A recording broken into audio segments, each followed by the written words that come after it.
ಅದ್ಭುತವಾದಂತ ವ್ಯಕ್ತಿ ಡಾಕ್ಟರ್ ಅವ್ರು ಕೈ ಹಿಡಿದ. ಅದಕ್ಕೆ ನಿಮ್ಗೆ ಹೇಳೋದು ನಾನು, ಈ ದುಡ್ಡ ಕ್ವಶನ್ ಪೇಪರ್ ಅವು ಯಾವ ಸಂಬಂಧಪಡಂಗಿಲ್ಲ. ನಮ್ ಜ್ಞಾನ, ನಮ್ಮ ನಾಲೆಜ್ ಇಲ್ಲ, ಅದು ಜಗತ್ತಾಳ್ತದೆ. ನಮ್ಮಲ್ಲಿ ಜ್ಞಾನ ಇತ್ತಂದ್ರೆ, ನಮ್ಮಲ್ಲಿ ನಾಲೆಜ್ ಇತ್ತು ಅಂತಂದ್ರೆ, ವಿದ್ಯಾ ದುಡ್ಡು ದೊಡ್ಡಪ್ಪ ಆದ್ರೆ ವಿದ್ಯಾ ಅವ್ರ ಅಪ್ಪ. ನಿಮ್ಗೆ 1000 ಮಂದಿ 1000 ನಿಮ್ಮಿಂದ ಕಸ್ಕೋಬಹುದು. ಆದ್ರೆ ಈ ಜ್ಞಾನ ಇದೆಯಲ್ಲ, ಈ ನಾಲೆಜ್ ಇದೆಯಲ್ಲ, ಇದು ಒಂದಿನ ಪ್ರಪಂಚವನ್ನು ಆಳ್ತದೆ.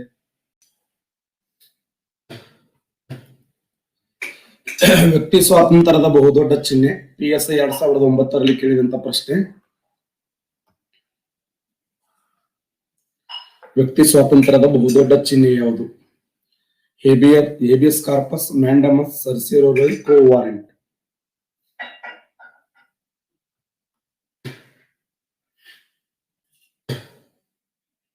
ವ್ಯಕ್ತಿ ಸ್ವಾತಂತ್ರ್ಯದ ಅತಿ ದೊಡ್ಡ ಚಿಹ್ನೆ ಯಾವುದು?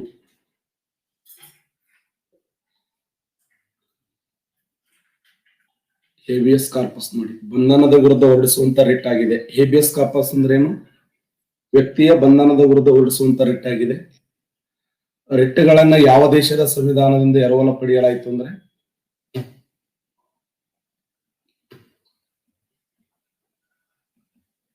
ಇಂಗ್ಲೆಂಡ್ ದೇಶದ ಸಂವಿಧಾನದಿಂದ ಎರವಲ ಪಡೆಯಲಾಯಿತು ರಿಟ್ಗಳನ್ನು.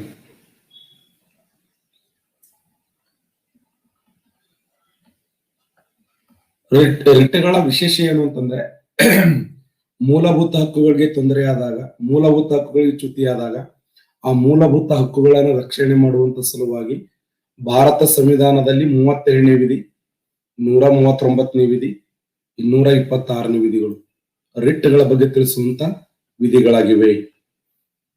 ನಾಳೆ ಕ್ವಶನ್ ಕೇಳ್ತಾನೆ, ಭಾರತ ಸಂವಿಧಾನದಲ್ಲಿ ರಿಟ್ಗಳ ಬಗ್ಗೆ ತಿಳಿಸುವಂತ ವಿಧಿಗಳು ಯಾವಂದ್ರೆ 32ನೇ ವಿಧಿ, 139ನೇ ವಿಧಿ, 226ನೇ ವಿಧಿ. ಈ 3 ವಿಧಿಗಳು ರಿಟ್ಗಳ ಬಗ್ಗೆ ತಿಳಿಸ್ತವೆ. ರಿಟ್ಗಳನ್ನ ಯಾವ ದೇಶದ ಸಂವಿಧಾನದಿಂದ ಎರವಲ ಪಡೆಯಲಾಯಿತು ಅಂದ್ರೆ, ಅದು ಇಂಗ್ಲೆಂಡ್ ದೇಶದ ಸಂವಿಧಾನದಿಂದ ಎರವಲ ಪಡೆಯಲಾಯಿತು. ಅಲ್ಲ, ರಿಟ್ಗಳನ್ನ ಯಾವ ದೇಶದ ಸಂವಿಧಾನ ಅಂದ್ರೆ ಇಂಗ್ಲೆಂಡ್ ದೇಶ. 32ನೇ ವಿಧಿಯ ಪ್ರಕಾರ ಸುಪ್ರೀಂ ಕೋರ್ಟ್, 226ನೇ ವಿಧಿಯ ಪ್ರಕಾರ ಹೈಕೋರ್ಟ್. 32 ಸುಪ್ರೀಂ ಕೋರ್ಟ್ ಆದರೆ 226 ಹೈಕೋರ್ಟ್.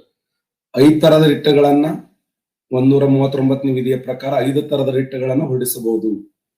5 ತರದ ರಿಟ್ಗಳನ್ನ.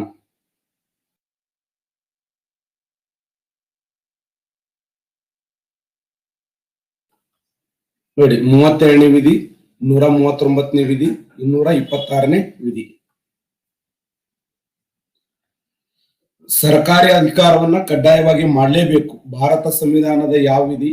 ಒಬ್ಬ ಅಧಿಕಾರಿ ಸರ್ಕಾರಿ ಅಧಿಕಾರಿಯನ್ನ ಅಥವಾ ಏನು ಸರ್ಕಾರದ ಕೆಲಸವನ್ನ ಕಡ್ಡಾಯವಾಗಿ ಮಾಡಲೇಬೇಕು ಅಂತ ತಿಳಿಸುವಂತ ರಿಟ್ ಯಾವುದು? ಸರ್ಕಾರದ ಅಧಿಕಾರವನ್ನ ಕಡ್ಡಾಯವಾಗಿ ಮಾಡಲೇಬೇಕು. ಎಕ್ಸಲೆಂಟ್. ಮ್ಯಾಂಡಮಸ್. ನೋಡಿ, ಮ್ಯಾಂಡಮಸ್ ರೈಟ್ ಆನ್ಸರ್. ಅಕ್ರಮವಾಗಿ ಸರ್ಕಾರ ಹುದ್ದೆಯನ್ನ ಪಡೆದಂತ ಸಮಯದಲ್ಲಿ ಅಥವಾ ಅಕ್ರಮವಾಗಿ ಒಂದು ಪ್ರಾಧಿಕಾರದ ಹುದ್ದೆಯನ್ನ ಪಡೆದಂತ ಸಮಯದಲ್ಲಿ ಕೋ ವಾರೆಂಟ್. ನೋಡಿ, ಕೋ ವಾರೆಂಟ್.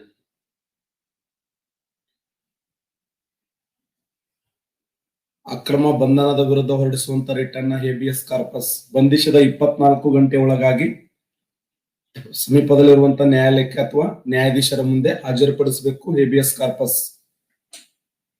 ಸರ್ಕಾರ ಹುದ್ದೆಯನ್ನ ಅಕ್ರಮವಾಗಿ ಸರ್ಕಾರಿ ಹುದ್ದೆಯನ್ನ ಅಥವಾ ಅಕ್ರಮವಾಗಿ ಸರ್ಕಾರಿ ಪ್ರಾಧಿಕಾರಿಯನ್ನು ಪಡೆದಿದ್ರೆ ಅದರ ವಿರುದ್ಧ ಹೊರಡಿಸುವಂತ ರಿಟ್ ಯಾವಂದ್ರ ಕೋ ವಾರೆಂಟ್. ಉದ್ಯಮ ಏನು ಮೊಕದ್ದಮೆಗಳನ್ನ ಕೆಳ ನ್ಯಾಯಾಲಯಗಳು ಮೇಲ್ ನ್ಯಾಯಾಲಯಗಳಿಗೆ ವರ್ಗಿಸಬೇಕು ಅಥವಾ ವರ್ಗಾಯಿಸಬೇಕು. ಸರ್ಸಿರೋರರಿ ಅಲ್ಲ, ಮೇಲ್ನ್ಯಾಯಾಲಯಗಳು ಹೇಳ್ತವೆ ಕೆಳ ನ್ಯಾಯಾಲಯಗಳಿಗೆ, ನಿನ್ ಕೆಲಸ ಅಲ್ಲಪ್ಪ ಅದು, ನಿನ್ನ ಸಾಮರ್ಥ್ಯ ಅಲ್ಲ, ನಿನ್ನ ಸಾಮರ್ಥ್ಯಕ್ಕೆ ತಕ್ಕಂತೆ ಕೆಲಸ ಮಾಡ್ತಿತ್ತು ಅಂದ್ರೆ ಪ್ರೊಹಿಬಿಷನ್. 2 ರಿಟ್ಗಳು, ಒಂದು ಪ್ರೊಹಿಬಿಷನ್ ಮತ್ತು ಸರ್ಸಿರೋರರಿ ಕಂಪಲ್ಸರಿ ಏನಪ್ಪಾ ಅಂದ್ರೆ ನ್ಯಾಯಾಲಯಗಳಿಗೆ ಸಂಬಂಧಪಟ್ಟ ನ್ಯಾಯಾಲಯಗಳಿಗೆ ಸಂಬಂಧಪಟ್ಟಿರತಕ್ಕಂಥ 2 ರಿಟ್ಗಳು ಯಾವಂದ್ರೆ ಸರ್ಸಿರೋರರಿ ಮತ್ತು ಪ್ರೊಹಿಬಿಷನ್. ಅಕ್ರಮ ಹುದ್ದೆಯನ್ನು ಪಡೆದರೆ quo warranto. What is your authority?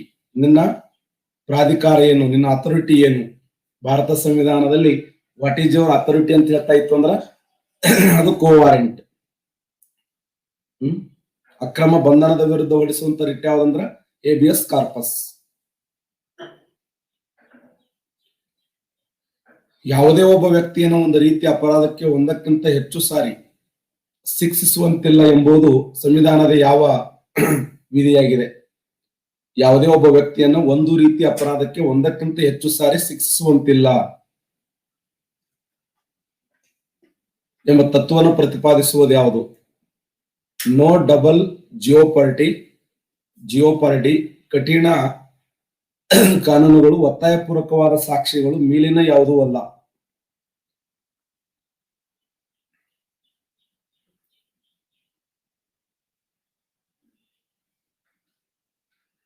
Excellent. ಇದೇ ನೋಡಿ, ಏನೇ ಫಸ್ಟ್. ನೋ ಡಬಲ್ ಜಿಯೋಪಾರ್ಡಿ ಅಂತಂದ್ರೆ ಯಾವುದೇ ಒಬ್ಬ ವ್ಯಕ್ತಿಯನ್ನ ಒಂದು ರೀತಿಯ ಅಪರಾಧಕ್ಕೆ ಒಂದಕ್ಕಿಂತ ಹೆಚ್ಚು ಸಾರಿ ಶಿಕ್ಷಿಸುವಂತಿಲ್ಲ ಎಂಬ ತತ್ವವನ್ನು ಪ್ರತಿಪಾದಿಸುವಂತ ವಿಧಿ ಭಾರತ ಸಂವಿಧಾನದಲ್ಲಿ ವಿಧಿ. ಎಷ್ಟನೇ ವಿಧಿ ಹೇಳ್ತದೆ ಇದು? ಭಾರತ ಸಂವಿಧಾನದಲ್ಲಿ ಎಷ್ಟನೇ ವಿಧಿ ಇದು?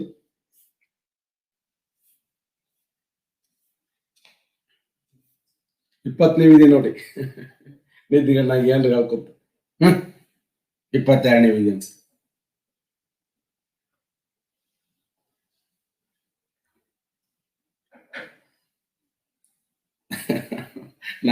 ನನ್ ಮ್ಯಾಗ ಬರ್ರಿ ನೀವು, ನಾನ್ ಇದ್ದಿಗಣ್ಣ ಇದ್ದೇನೆ ಇಲ್ಲಪ್ಪ. ಸದ್ಯ ಇನ್ನೊಂದು 2 ಕ್ವಶನ್. ತಡಿ.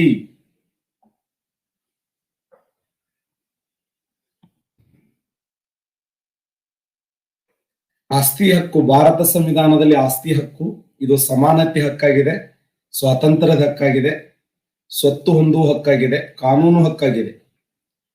Very important question. ಆಸ್ತಿ ಹಕ್ಕು, ಸಮಾನತೆ ಹಕ್ಕು, ಸ್ವಾತಂತ್ರ್ಯದ ಹಕ್ಕು, ಸ್ವತ್ತು ಹೊಂದುವ ಹಕ್ಕು, ಕಾನೂನಿನ ಹಕ್ಕು.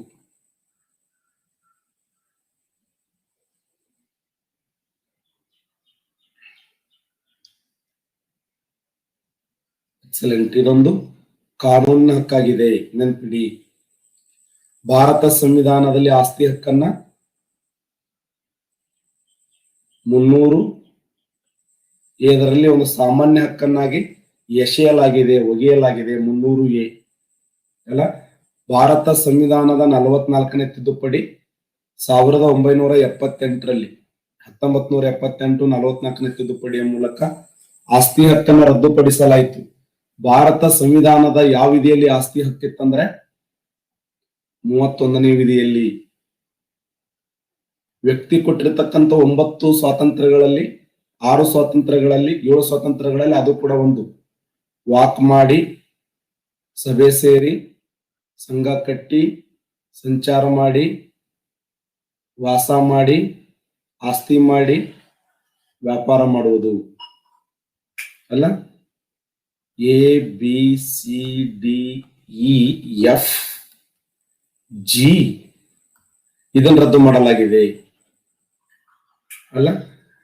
ಭಾರತ ಸಂವಿಧಾನದಲ್ಲಿ ಎಫ್ ಆಸ್ತಿ ಹಕ್ಕನ್ನು ರದ್ದು ಮಾಡಿದ್ದು, 31ನೇ ವಿಧಿಯನ್ನು ಕೂಡ ರದ್ದು ಮಾಡಲಾಗಿದೆ.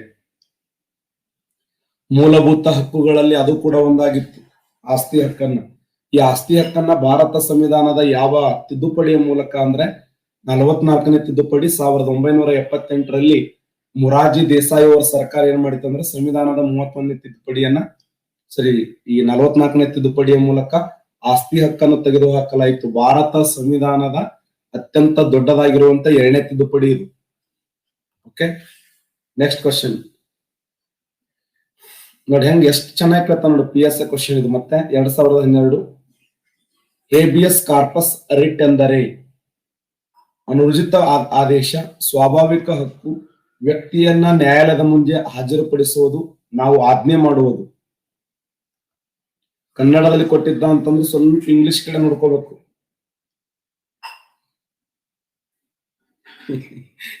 ಇಂಗ್ಲಿಷ್ ಅರ್ಥ ಅಲ್ಲದ ಡಮಾರ.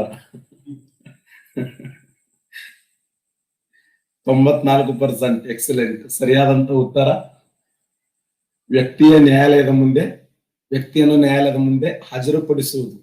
To have body, habeas corpus, to have body. ಯಾರ ಹೆಸರು? ಭಾರತ ಸಂವಿಧಾನದಲ್ಲಿ ಹೇಬಿಯಸ್ ಕಾರ್ಪಸ್ ಎನ್ನುವುದು ವ್ಯಕ್ತಿಯನ್ನ ನ್ಯಾಯಾಲಯದ ಮುಂದೆ ಹಾಜರುಪಡಿಸುವುದು. ನೆಕ್ಸ್ಟ್, ಮ್ಯಾಂಡಮಸ್ ರಿಟ್ ಹೊರಡಿಸುವುದು ಈ ಕೆಳಗಿನ ಕಾರಣದಿಂದಾಗಿ. PSI 2012ರಲ್ಲಿ ಕೇಳಿದಂತ ಪ್ರಶ್ನೆ. ಸಾರ್ವಜನಿಕ ಕಚೇರಿಯಲ್ಲಿ ಕಾನೂನು ಬಾಹಿರ ವೃತ್ತ ನಡೆಸುವುದು, ಕಾನೂನು ಬಾಹಿರ ಬಂಧನ, ಸಾರ್ವಜನಿಕ ಸೇವೆಗಳ ಕರ್ತವ್ಯ ನಿರ್ವಹಿಸದೇ ಇರುವುದು ಮೇಲಿನ ಯಾವುದೂ ಅಲ್ಲ. ಮ್ಯಾಂಡಮಸ್ ನೋಡಿ ಎಷ್ಟು ಚೆನ್ನಾಗಿದೆ.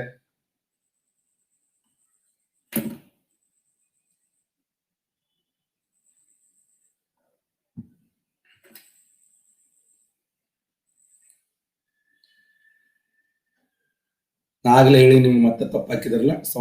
90 ಮ್ಯಾಗ ಹೋಗ್ಬೇಕಂತವಲ್ಲ. ನಾ ಹೇಳಿದ್ದೆ ಮ್ಯಾಂಡಮಸ್ ಅಂದ್ರೆ ಏನು? ಸಾರ್ವಜನಿಕ ಸೇವೆಗಳ ಕರ್ತವ್ಯ ನಿರ್ವಹಿಸದೇ ಇರುವಾಗ ಒಬ್ಬ ಅಧಿಕಾರಿ ಏನ್ ಕೆಲಸ ಮಾಡಬೇಕು ಅದನ್ನ ಕಡ್ಡಾಯವಾಗಿ ಮಾಡ್ಲೇಬೇಕು. ಆ ಕಾರ್ಯವನ್ನ, ಆ ಕೆಲಸವನ್ನ ನಿರ್ವಹಿಸದೇ ಇದ್ದಾಗ ಆತನ ವಿರುದ್ಧ ಹೊರಡಿಸುವಂತ ರಿಟರ್ನ್ ಏನ್ ಕರಿತೀವಿ ಅಂದ್ರೆ ಮ್ಯಾಂಡಮಸ್ ಅಂತ ಕರಿತೀವಿ. ಸಾರ್ವಜನಿಕ ಸೇವೆಗಳ ಕರ್ತವ್ಯ ನಿರ್ವಹಿಸದೇ ಇರುವುದು ಮ್ಯಾಂಡಮಸ್ ಅಲ್ಲ. ಹೇಬಿಯಸ್ ಕಾರ್ಪಸ್, ಹೇಬಿಯಸ್ ಕಾರ್ಪಸ್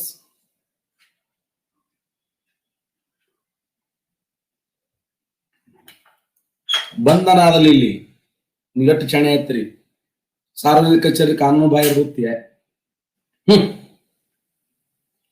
ಕಾನೂನು ಬಾಹಿರ ಬಂಧನ, ಕಾನೂನು ಬಾಹಿರ ಬಂಧನ.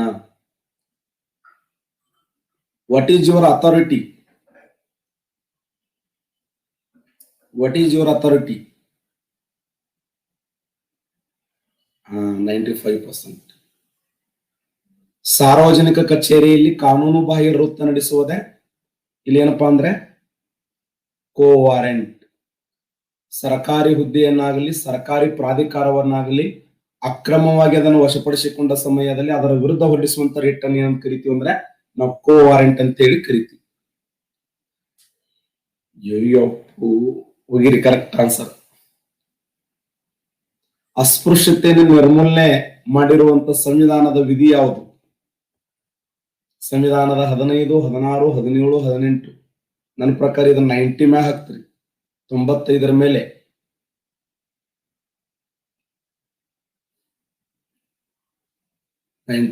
ಎಕ್ಸಲೆಂಟ್, ಸಾಕು. 97, 96 ಹಾಕ್ತಾ ಇದ್ದಾರೆ ಅನ್ನೋದಾದ್ರೆ ಈ ABD ದವರು ಮೋಸ್ಟ್ಲಿ ಈಗ 2-3 ದಿನದಾಗ ಕ್ಲಾಸ್ ಕೇಳ್ತಿರ್ಬೇಕು.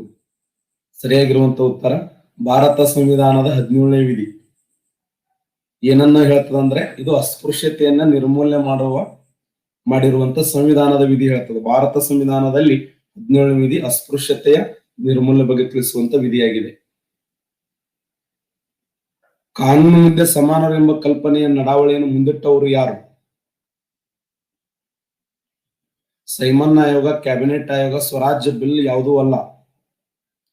ಕಾನೂನು ಮುಂದೆ ಸಮಾನರು ಸ್ವರಾಜ್ಯ ಬಿಲ್ ನೋಡಿ, ಸ್ವರಾಜ್ಯ ಬಿಲ್. ಸಂವಿಧಾನದ ಪರಿಹಾರೋಪಾಯಗಳು. ಕಾನೂನು ಹಕ್ಕುಗಳು ಮೂಲಭೂತ ಹಕ್ಕುಗಳು, ಹಕ್ಕುಗಳಲ್ಲ, ಸ್ವಾಭಾವಿಕ ಹಕ್ಕುಗಳು. ಸಂವಿಧಾನದ ಪರಿಹಾರೋಪಾಯಗಳು. ಭಾರತ ಸಂವಿಧಾನದಲ್ಲಿ ಸಂವಿಧಾನಬದ್ಧ ಪರಿಹಾರ ಹಕ್ಕು ಅಂತ ಕರಿತೀವಲ್ಲ, ಇದೊಂದು ಮೂಲಭೂತ ಹಕ್ಕಾಗಿದೆ. ಭಾರತ ಸಂವಿಧಾನದ 32ನೇ ವಿಧಿಯನ್ನ ಭಾರತ ಸಂವಿಧಾನದ ಆತ್ಮ ಅಂತ ಕರೀತಾರೆ. ಸಂವಿಧಾನದ 32ನೇ ವಿಧಿಯನ್ನ ಭಾರತ ಸಂವಿಧಾನದ ಆತ್ಮ ಅಂತ ಕರೆದವರು ಡಾಕ್ಟರ್ ಬಾಬಾ ಸಾಹೇಬ್ ಅಂಬೇಡ್ಕರ್ ಅವರು. ಭಾರತ ಸಂವಿಧಾನದ 3ನೇ ಭಾಗವನ್ನ ಭಾರತ ಸಂವಿಧಾನದ ಮ್ಯಾಗ್ನಾ ಕಾರ್ಟ ಅಂತ ಕರೀತಾರೆ. ಸಂವಿಧಾನದ 3ನೇ ಭಾಗ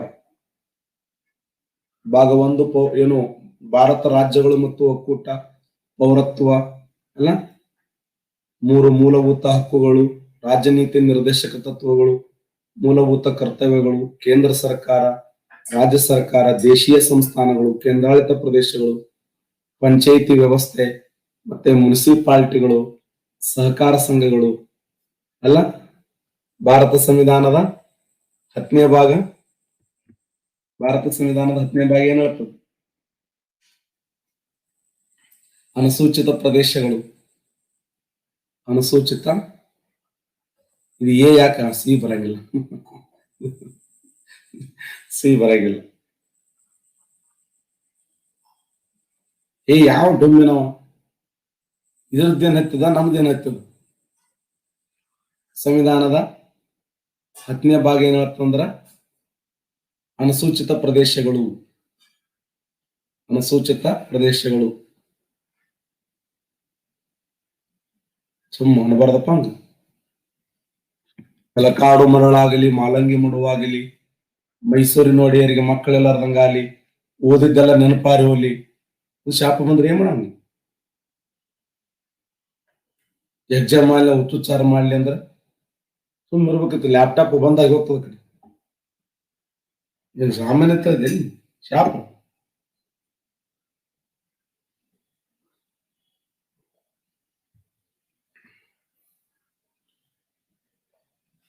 ಯಾರ ವಿರುದ್ಧ ಮೂಲಭೂತ ಹಕ್ಕುಗಳು ಜಾರಿಗೊಳಿಸಲು ಬರುವುದಿಲ್ಲ? ಇದು ಬಹಳ ಇಂಪಾರ್ಟೆಂಟ್.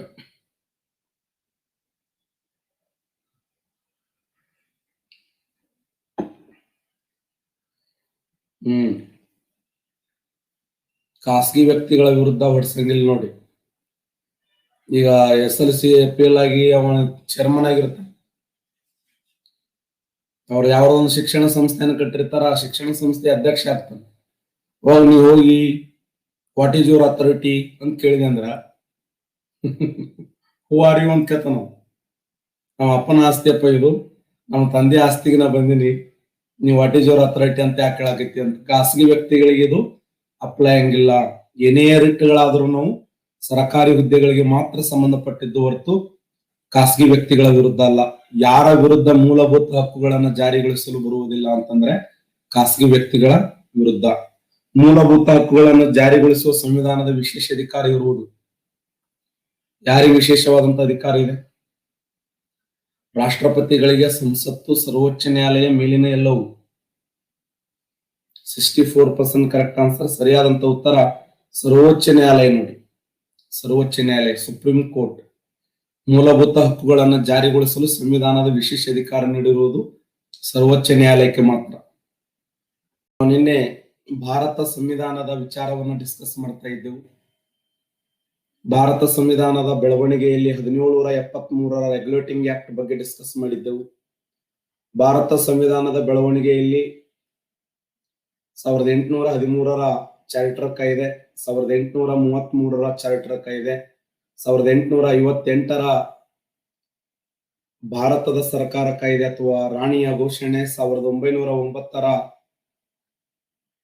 ಈ ಮಿಂಟೋ ಮಾರ್ಲೆ ಸುಧಾರಣೆ, 1919ರ ಮಾಂಟಿಗೋ ಚೆಮ್ಸ್ಫರ್ಡ್ ಕಾಯ್ದೆಗಳನ್ನು ಕುರಿತು ಅಧ್ಯಯನ ಮಾಡಿದ್ದು. ಭಾರತದ ಸಂವಿಧಾನದಲ್ಲಿ ಅವುಗಳ ಪಾತ್ರ ಏನು? ಭಾರತದ ಸಂವಿಧಾನದ ಬೆಳವಣಿಗೆಯಲ್ಲಿ ಇವತ್ತ ಬ್ರಿಟಿಷ್ ಸರ್ಕಾರ ಭಾರತ ದೇಶದಲ್ಲಿ ಜಾರಿಗೆ ತಂದಿರತಕ್ಕಂತ ಈ ರೆಗ್ಯುಲೇಟಿಂಗ್ ಆಕ್ಟ್ ಆಗಿರಬಹುದು, 1813ರ ಚಾರ್ಟರ್ ಕಾಯ್ದೆ, 33ರ ಚಾರ್ಟರ್ ಕಾಯ್ದೆ, 1858ರಲ್ಲಿ ರಾಣಿಯ ಘೋಷಣೆಯನ್ನ ಭಾರತದ ಮ್ಯಾಗ್ನಾ ಕಾರ್ಟ ಅಂತ ಕರೀತೀವಿ. 1600 ಡಿಸೆಂಬರ್ 31ರಲ್ಲಿ ಸ್ಥಾಪನೆಯಾಗಿರುವಂತಹ ಈಸ್ಟ್ ಇಂಡಿಯಾ ಕಂಪನಿ 1858 ನವೆಂಬರ್ 5ರವರೆಗೆ ಭಾರತ ದೇಶದಲ್ಲಿ ಆಳ್ವಿಕೆಯನ್ನು ಮಾಡ್ತಾರೆ. ಯಾವಾಗ ಬ್ರಿಟಿಷರು ಈ ಒಂದು ಬ್ರಿಟಿಷ್ ಈಸ್ಟ್ ಇಂಡಿಯಾ ಕಂಪನಿಯ ದುರಾಡಳಿತದ ವಿರುದ್ಧ, ಅವರು ಮಾಡುವ ಸಂಪತ್ತಿನ ಸೋರಿಕೆಯ ವಿರುದ್ಧ, ಅವರ ಅನ್ಯಾಯ, ಮೋಸ, ಕೊಲೆ, ಅತ್ಯಾಚಾರಗಳ ವಿರುದ್ಧ ಬಹಿರಂಗವಾಗಿ ಗಂಗಾ ನದಿಯ ತೀರದಲ್ಲಿ ನಡೆದಂತ ಹೋರಾಟ ಬೆಚ್ಚ ಬಿದ್ದ ಬ್ರಿಟಿಷ್ ಸರ್ಕಾರ 1857ರ ದಂಗೆಯನ್ನ ಕಂಡು ಇನ್ನು ಮುಂದೆ ಭಾರತೀಯರ ಸಹಕಾರವಿಲ್ಲದೆ, ಭಾರತೀಯರ ಒಂದು ಬೆಂಬಲವಿಲ್ಲದೆ ಭಾರತ ದೇಶದಲ್ಲಿ ಅಧಿಕಾರವನ್ನು ಮಾಡಕ್ಕಾಗಲ್ಲ ಅನ್ನುವಂತ ಮನಗಂಡಿರ್ತಕ್ಕಂತ ಆ ಒಂದು ವಿಕ್ಟೋರಿಯಾ ರಾಣಿ ಏನ್ ಮಾಡ್ತಾಳೆ ಅಂದ್ರೆ 1858 ನವೆಂಬರ್ 1ರಂದು ನಮ್ಮ ದೇಶಕ್ಕೆ ಒಂದು ಕಾಯ್ದೆಯನ್ನು ಪಾಸ್ ಮಾಡ್ತಾರೆ. ಅದನ್ನ 1858ರ ಕಾಯ್ದೆ. 1858ರ ಕಾಯ್ದೆ ಅಂದ್ರು ಒಂದೇ, ಇದನ್ನ ಭಾರತದ ಮ್ಯಾಗ್ನಾ ಕಾರ್ಟ್ ಅಂದ್ರು ಒಂದೇ ಅಲ್ಲ. ಇಲ್ಲಿ ಜನರಲ್ ಗವರ್ನರ್ ಹುದ್ದೆಗಳು ರದ್ದಾಗಿ ವೈಸರಾಯರ ಹುದ್ದೆಗಳು ಸೃಷ್ಟಿಯಾಗ್ತವೆ. ಭಾರತ ದೇಶದ ಮೊದಲ ವೈಸರಾಯಿ ಯಾರು ಅಂತ ಕೇಳ್ತಾರೆ, ಆತ ಲಾರ್ಡ್ ಕ್ಯಾನಿಂಗ್.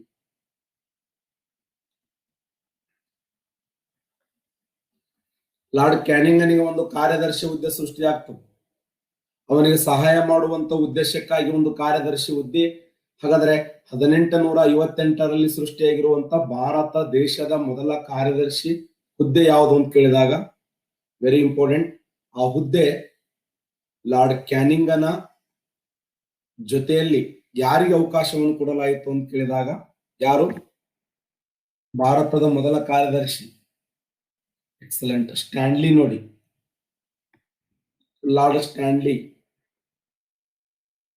ಲಾರ್ಡ್ ಸ್ಟ್ಯಾನ್ಲಿ ನಿನ್ನೆ ಡಿಸ್ಕಸ್ ಮಾಡಿದ್ದೆವು. 1909ರ ಕಾಯ್ದೆಯನ್ನ ಮಿಂಟೋ ಮಾರ್ಲೆ ಸುಧಾರಣೆ ಅಂತ ಕರೀತಾರೆ. ಮಿಂಟೋ ಮಾರ್ಲೆ. ಮಿಂಟೋ ಅನ್ನುವಂತ ವ್ಯಕ್ತಿ ವೈಸರಾಯ, ಆದರೆ ಮಾರ್ಲೆ ಅನ್ನುವಂತ ವ್ಯಕ್ತಿ ಕಾರ್ಯದರ್ಶಿ. ಈ ಮಿಂಟೋ ಮಾರ್ಲೆ ಸುಧಾರಣೆ ಅಥವಾ 1919ರ ಕಾಯ್ದೆಯ ವಿಶೇಷ ಏನು ಅಂತಂದ್ರೆ, ಭಾರತ ದೇಶದಲ್ಲಿ ಮೊದಲ ಬಾರಿಗೆ ಮುಸ್ಲಿಮರಿಗೆ ಈ ಒಂದು ಪ್ರತ್ಯೇಕವಾಗಿರುವಂತ ಚುನಾವಣಾ ಮತಗಟ್ಟೆಯನ್ನು ಕೊಟ್ಟಂತ ವ್ಯಕ್ತಿ ಯಾರಂದ್ರೆ ಲಾರ್ಡ್ ಮಿಂಟೋ. ಅದಕ್ಕೆ ಲಾರ್ಡ್ ಮಿಂಟೋನನ್ನ ಭಾರತ ದೇಶದ ಲಾರ್ಡ್ ಮಿಂಟೋನ ಏನ್ ಕರೀತಾರೆ ಅಂದ್ರೆ ಭಾರತ ದೇಶದ ಕೋಮುವಾದದ ಪಿತಾಮಹ ಅಂತ ಕರೀತಾರೆ. ಇದು ಕ್ವಶನ್ ಆಗಿದೆ. ಯಾರನ್ನು ಭಾರತ ದೇಶದ ಕೋಮುವಾದದ ಪಿತಾಮಹ ಎಂದು ಕರೆಯುತ್ತಾರೆ ಅಂದ್ರ ಲಾರ್ಡ್ ಮಿಂಟೋನನ್ನ. ಇಲ್ಲಿ ಕಾರ್ಯನಿರ್ವಾಹಕ ಮಂಡಳಿಯ ಸದಸ್ಯ, ಕೇಂದ್ರ ಶಾಸಕಾಂಗ ಸಭೆಗಳನ್ನು ವಿಸ್ತರಿಸಲಾಗ್ತದ. ಅದರ ಜೊತೆಯಲ್ಲಿ ಆ ವೈಸರಾಯ ಕಾರ್ಯನಿರ್ವಾಹಕ ಮಂಡಳಿಯಲ್ಲಿ ಭಾರತೀಯರಿಗೆ ಪ್ರವೇಶ ಕೊಡಲಾಗ್ತದೆ. ಹೌದಾ? ಹಾಗಾದ್ರೆ ಭಾರತ ದೇಶದ ಮೊದಲ ಬ್ರಿಟಿಷ್ ವೈಸರಾಯ ಏನು ಬ್ರಿಟಿಷ್ ಕಾರ್ಯನಿರ್ವಾಹಕ ಮಂಡಳಿ ಸದಸ್ಯನಾಗಿ ಆಯ್ಕೆಯಾದವ್ರು ಯಾರಂದ್ರ ಸತ್ಯೇಂದ್ರ ಪ್ರಸಾದ್ ಸಿನ್ಹಾ ಅವರು. ಬರ್ಕೋಬೇಕು ನೀವು ಅಲ್ಲಿ, ಸತ್ಯೇಂದ್ರ ಪ್ರಸಾದ್ ಸಿನ್ಹಾ. ಸತ್ಯೇಂದ್ರ ಪ್ರಸಾದ್ ಸಿನ್ಹಾ ಅವರು.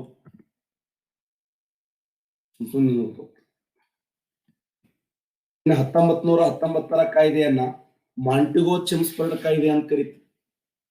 ಈ ಮಾಂಟಿಗೋ ಚೆಮ್ಸ್ಫರ್ಡ್ ಕಾಯ್ದೆಯ ವಿಶೇಷ ಏನು ಅಂತಂದ್ರೆ 1919ರ ಮಾಂಟಿಗೋ ಚೆಮ್ಸ್ಫರ್ಡ್ ಕಾಯ್ದೆ ಈ ಪುಣ್ಯಾತ್ಮ ಗುಡಿ ಕಟ್ಟಿದ್ರೆ ಇವ್ರು ಕಳಸ ಇಟ್ಟು. ಇಲ್ಲಿ ಮಾಂಟಿಗೋ ಅನ್ನುವಂತ ವ್ಯಕ್ತಿ ಕಾರ್ಯದರ್ಶಿ, ಆದರೆ ಚೆಮ್ಸ್ಫರ್ಡ್ ಅನ್ನುವಂತ ವ್ಯಕ್ತಿ ವೈಸರಾಯ. ನೆನ್ಪಿಡಿ, ವೈಸರಾಯ. ಈತ ಏನ್ ಮಾಡಿದಂದ್ರೆ ಎಲ್ಲರಿಗೂ ಮೀಸಲಾತಿಯನ್ನು ಕೊಟ್ಟ. ಯುರೋಪಿಯನರಿಗೆ ಮೀಸಲಾತಿ ಕೊಟ್ಟ, ಆಂಗ್ಲೋ ಇಂಡಿಯನರ್ ಅಂತೇಳಿ ಅವ್ರಿಗೆ ಮೀಸಲಾತಿ ಕೊಟ್ಟ, ಕ್ರಿಶ್ಚಿಯನರಿಗೆ ಮೀಸಲಾತಿ ಕೊಟ್ಟ, ಇದ್ದು ಬಿದ್ದು ಓಸು ಮೀಸಲಾತಿ ತೊಗೊಂಡು ನಿಂತು. ಈತ ಕೇವಲ ಮುಸ್ಲಿಮರಿಗೆ ಮಾತ್ರ ಮೀಸಲಾತಿಯನ್ನು ಕೊಟ್ರೆ, ಪ್ರತ್ಯೇಕವಾಗಿರುವಂತ ಚುನಾವಣಾ ಮತಗಟ್ಟೆಯನ್ನು ಕೊಟ್ರೆ, ಈತ ಎಲ್ಲರಿಗೂ ಮೀಸಲಾತಿಯನ್ನು ಕೊಟ್ಟ. 1919ರ ಕಾಯ್ದೆ. ಅಷ್ಟೇ ಅಲ್ಲದೆ 1919ರ ಕಾಯ್ದೆ ಇನ್ನೊಂದು ಸ್ಪೆಷಲ್ ಏನಂದ್ರೆ, ಕೇಂದ್ರದಲ್ಲಿ ದ್ವಿಪ್ರಭುತ್ವ, ಬೈಕೆಮರಲ್ ಅಂತ ಕರಿತೀವಲ್ಲ, ಆ ಬೈಕೆಮರಲ್ ಜಾರಿಗೆ ತಂದಿರತಕ್ಕಂತ ಕಾಯ್ದೆ 1919ರ ಕಾಯ್ದೆ. ಇನ್ನೊಂದು ವಿಶೇಷ ಏನು ಅಂತಂದ್ರೆ, ಲೋಕ ಸೇವಾ ಆಯೋಗದ ಸ್ಥಾಪನೆಗೆ ಅವಕಾಶ. ಬಟ್ ಸಂಯುಕ್ತ ಲೋಕ ಸೇವಾ ಆಯೋಗ ಅಲ್ಲ, ಕೇವಲ ಲೋಕ ಸೇವಾ ಆಯೋಗ. ಆ ಲೋಕ ಸೇವಾ ಆಯೋಗ ಸ್ಥಾಪನೆಯಾಗಿದ್ದು 1926. 1926ರಲ್ಲಿ ಈ ಒಂದು ಲೋಕ ಸೇವಾ ಆಯೋಗ ಸ್ಥಾಪನೆ ಆಗ್ತದೆ. 1926 ಅಕ್ಟೋಬರ್ 1ರಂದು ನೆನ್ಪಿಡಿ. 1926 ಅಕ್ಟೋಬರ್ 1ರಂದು ಲೋಕ ಸೇವಾ ಆಯೋಗ ಮೀನ್ಸ್ UPSC ಅಂತ ಏನ್ ಕರಿತೀವಲ್ಲ, ಆಹಾರವಾಗಿರುವಂತ ಕ್ವಾಲಿಫೈಡ್ ಆಗಿರುವಂತ ವ್ಯಕ್ತಿಗಳು ಭಾರತದ ಸರ್ಕಾರವನ್ನು ನೋಡಿಕೊಳ್ಳುವಂತ ಉದ್ದೇಶಕ್ಕಾಗಿ ಈ UPSC ನೇತೃತ್ವದಲ್ಲಿ ಆ ಸಮಯದಲ್ಲಿ ಪೋಸ್ಟ್ಗಳನ್ನು ತುಂಬುವುದು. ಬಟ್ ಸಂಯುಕ್ತ ಲೋಕ ಸೇವಾ ಆಯೋಗ ಅಸ್ತಿತ್ವಕ್ಕೆ ಬಂದಿದ್ದು 1935ರ ಕಾಯ್ದೆ. ನೆನ್ಪಿಡಿ. ನೋಡಿ, 1926ರಲ್ಲಿ UPSC ಸ್ಥಾಪನೆ ಆಗ್ತದೆ. ಲೋಕ ಸೇವಾ ಆಯೋಗ ಯಾವ ಸಮಿತಿಯ ಪ್ರಕಾರ ಸ್ಥಾಪನೆ ಆಯಿತು ಅಂತ ಕೇಳಿದಾಗ 1924ರಲ್ಲಿ ಸ್ಥಾಪನೆಯಾಗಿರುವಂತ ಲಾರ್ಡ್ ಲೀ ಕಮಿಷನ್. 1924ರಲ್ಲಿ ಸ್ಥಾಪನೆಯಾಗಿರುವಂತ ಲಾರ್ಡ್ ಲೀ ಕಮಿಷನ್. ಈ ಲಾರ್ಡ್ ಲೀ ಕಮಿಷನ್ ಪ್ರಕಾರ 1926 ಅಕ್ಟೋಬರ್ 1ರಂದು UPSC ಸ್ಥಾಪನೆ ಆಯಿತು. ಈ ನೆಕ್ಸ್ಟ್ ನಾವು ನೇರವಾಗಿ 1935ರ ಕಾಯ್ದೆ ಹೋಗೋಣ. 1935ರ ಕಾಯ್ದೆ ಭಾರತದ ಸಂವಿಧಾನ ರಚನೆಯಲ್ಲಿ ಅತ್ಯಂತ ಪ್ರಧಾನವಾದಂತ ಕಾಯ್ದೆ ಇದು. 1935 ಕಾಯ್ದೆಯ ವಿಶೇಷ ಏನಂದ್ರೆ ಭಾರತ ದೇಶದ ಸಂವಿಧಾನ ರಚನೆಯಲ್ಲಿ, ಭಾರತ ಸಂವಿಧಾನದ ಬೆಳವಣಿಗೆಯಲ್ಲಿ ಅತ್ಯಂತ ಪ್ರಧಾನವಾದ ಕಾಯ್ದೆ ಅಂದ್ರೆ 1935 ಕಾಯ್ದೆ. 1935 ಕಾಯ್ದೆಯನ್ನ ಈ ದೇಶ ಕಂಡ ಪ್ರಧಾನಮಂತ್ರಿಗಳಾಗಿರುವಂತ ಜವಾಹರ್ಲಾಲ್ ನೆಹರು ಅವರು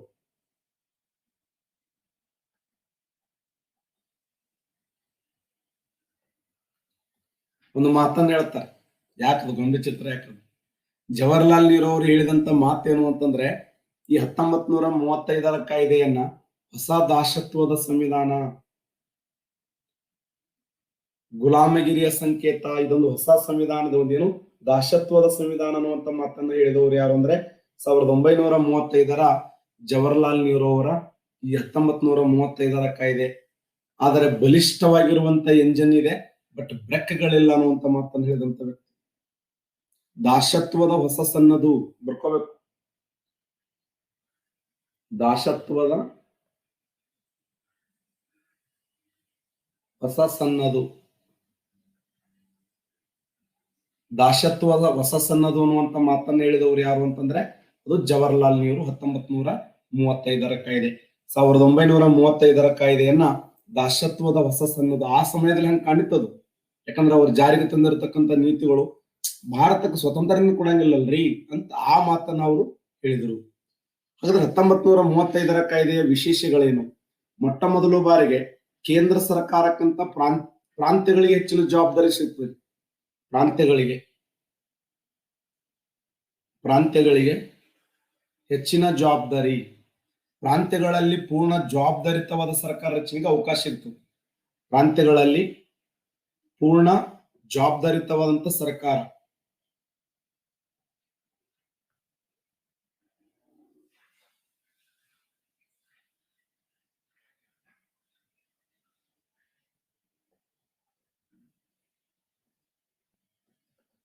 ಅಂದ್ರೆ ಕೇಂದ್ರಕ್ಕಿಂತ ಪ್ರಾಂತ್ಯಗಳಿಗೆ ಹೆಚ್ಚಿನ ಮಹತ್ವವನ್ನು ನೀಡಲಾಯಿತು. ಪ್ರಾಂತ್ಯಗಳಿಗೆ ಪೂರ್ಣ ಜವಾಬ್ದಾರಿ ಸರ್ಕಾರ ಅಂದ್ರೆ ಮೊಟ್ಟ ಮೊದಲು ಬಾರಿಗೆ 1937ರಲ್ಲಿ ಸಾರ್ವತ್ರಿಕ ಚುನಾವಣೆ ನಡೀತು. 1937ರಲ್ಲಿ ಸಾರ್ವತ್ರಿಕ ಚುನಾವಣೆ. ಕೇಂದ್ರ ಸರ್ಕಾರ 1937ರಲ್ಲಿ ಪ್ರಾಂತ್ಯಗಳಲ್ಲಿ ಮೊಟ್ಟ ಮೊದಲು ಬಾರಿಗೆ ಸಾರ್ವತ್ರಿಕ ಚುನಾವಣೆ ನಡೆದಾಗ 11 ಮತಕ್ಷೇತ್ರಗಳಲ್ಲಿ 7 ಮತಕ್ಷೇತ್ರಗಳಲ್ಲಿ ಕಾಂಗ್ರೆಸ್, 2 ಮತಕ್ಷೇತ್ರಗಳಲ್ಲಿ ಮುಸ್ಲಿಂ ಲೀಗ್, ಇನ್ನೆರಡು ಮತಕ್ಷೇತ್ರಗಳಲ್ಲಿ ಬ್ರಿಟಿಷ್ ಬೆಂಬಲಿತ ಅಭ್ಯರ್ಥಿಗಳು ಸೆಲೆಕ್ಟ್ ಆದರು. ನಿಮ್ಗೆಲ್ಲ ಗೊತ್ತು ಅಲ್ಲ? 1937ರಲ್ಲಿ ನಡೆದಂತ ಮೊದಲ ಪ್ರಾಂತೀಯ ಚುನಾವಣೆ, ಆ ಮೊದಲ ಪ್ರಾಂತೀಯ ಚುನಾವಣೆಯಲ್ಲಿ 11 ಮತಕ್ಷೇತ್ರಗಳಲ್ಲಿ ಆಗಿನ ಇಂಡಿಯನ್ ನ್ಯಾಷನಲ್ ಕಾಂಗ್ರೆಸ್ ಪ್ರಚಂಡ ಬಹುಮತವನ್ನು ಸಾಧಿಸಿತು. 2 ಮತಕ್ಷೇತ್ರಗಳಲ್ಲಿ ಮುಸ್ಲಿಂ ಲೀಗ್, ಇನ್ನೆರಡು ಮತಕ್ಷೇತ್ರಗಳಲ್ಲಿ ಬ್ರಿಟಿಷ್ ಬೆಂಬಲಿತ ಅಭ್ಯರ್ಥಿಗಳು ಸೆಲೆಕ್ಟ್ ಆದರು. ಅಂದ್ರೆ ಕೇಂದ್ರಕ್ಕಿಂತ ಪ್ರಾಂತ್ಯಗಳಿಗೆ ಹೆಚ್ಚಿನ ಮಹತ್ವವನ್ನು ಕೊಟ್ಟಿರ್ತಕ್ಕಂಥ ಕಾಯ್ದೆ 1935 ಭಾರತ ಸರ್ಕಾರ ಕಾಯ್ದೆ. 1935 ಭಾರತ ಸರ್ಕಾರ ಕಾಯ್ದೆ ಪ್ರಕಾರ ಕೇಂದ್ರ ಸರ್ಕಾರಕ್ಕಿಂತ ಪ್ರಾಂತ್ಯಗಳಿಗೆ ಹೆಚ್ಚಿನ ಜವಾಬ್ದಾರಿಯನ್ನು ಕೊಟ್ಟಿತು. ಇನ್ನ 3 ಪಟ್ಟಿಗಳನ್ನ ಜಾರಿಗೆ ತಂದರು. ಆ ಕೇಂದ್ರ ಮತ್ತು ಪ್ರಾಂತೀಯ ಸರ್ಕಾರಗಳ ನಡುವೆ 3 ಪಟ್ಟಿಗಳನ್ನ ಅಧಿಕಾರದ ಹಂಚಿಕೆಯನ್ನು ಮಾಡಲಾಯಿತು. ಕೇಂದ್ರ ಸರ್ಕಾರ ಮತ್ತು ಪ್ರಾಂತೀಯ ಸರ್ಕಾರಗಳ ನಡುವೆ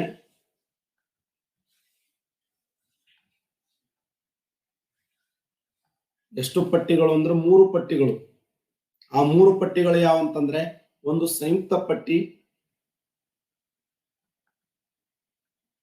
2 ಪ್ರಾಂತೀಯ ಪಟ್ಟಿ, 3 ಸಮವರ್ತಿ ಪಟ್ಟಿ. 3 ಪಟ್ಟಿಗಳು ಅವತ್ತಿನ ಸಂಯುಕ್ತ ಪಟ್ಟಿ ಪ್ರಸ್ತುತ ಕೇಂದ್ರ ಪಟ್ಟಿ, ಅವತ್ತಿನ ಪ್ರಾಂತೀಯ ಪಟ್ಟಿ ಪ್ರಸ್ತುತ ರಾಜ್ಯ ಪಟ್ಟಿ, ಅವತ್ತಿನ ಸಮವರ್ತಿ ಪಟ್ಟಿ ಪ್ರಸ್ತುತ ಸಮವರ್ತಿ ಪಟ್ಟಿ. ಚೇಂಜ್ ಆಗಿಲ್ಲ, ಅದೇ ಸಂಯುಕ್ತ ಪಟ್ಟಿ ಕೇಂದ್ರ ಪಟ್ಟಿ, ಪ್ರಾಂತೀಯ ಪಟ್ಟಿ ರಾಜ್ಯ ಪಟ್ಟಿ, ಸಮವರ್ತಿ ಪಟ್ಟಿ ಸಮವರ್ತಿ ಪಟ್ಟಿ. ಯಾಕದು ಗೊಂಬೆ ಚಿತ್ರ ಚೇಂಜ್ ಆಗಿಲ್ಲ, ಎಲ್ಲಿ ಇಲ್ಲಾರ್ದು.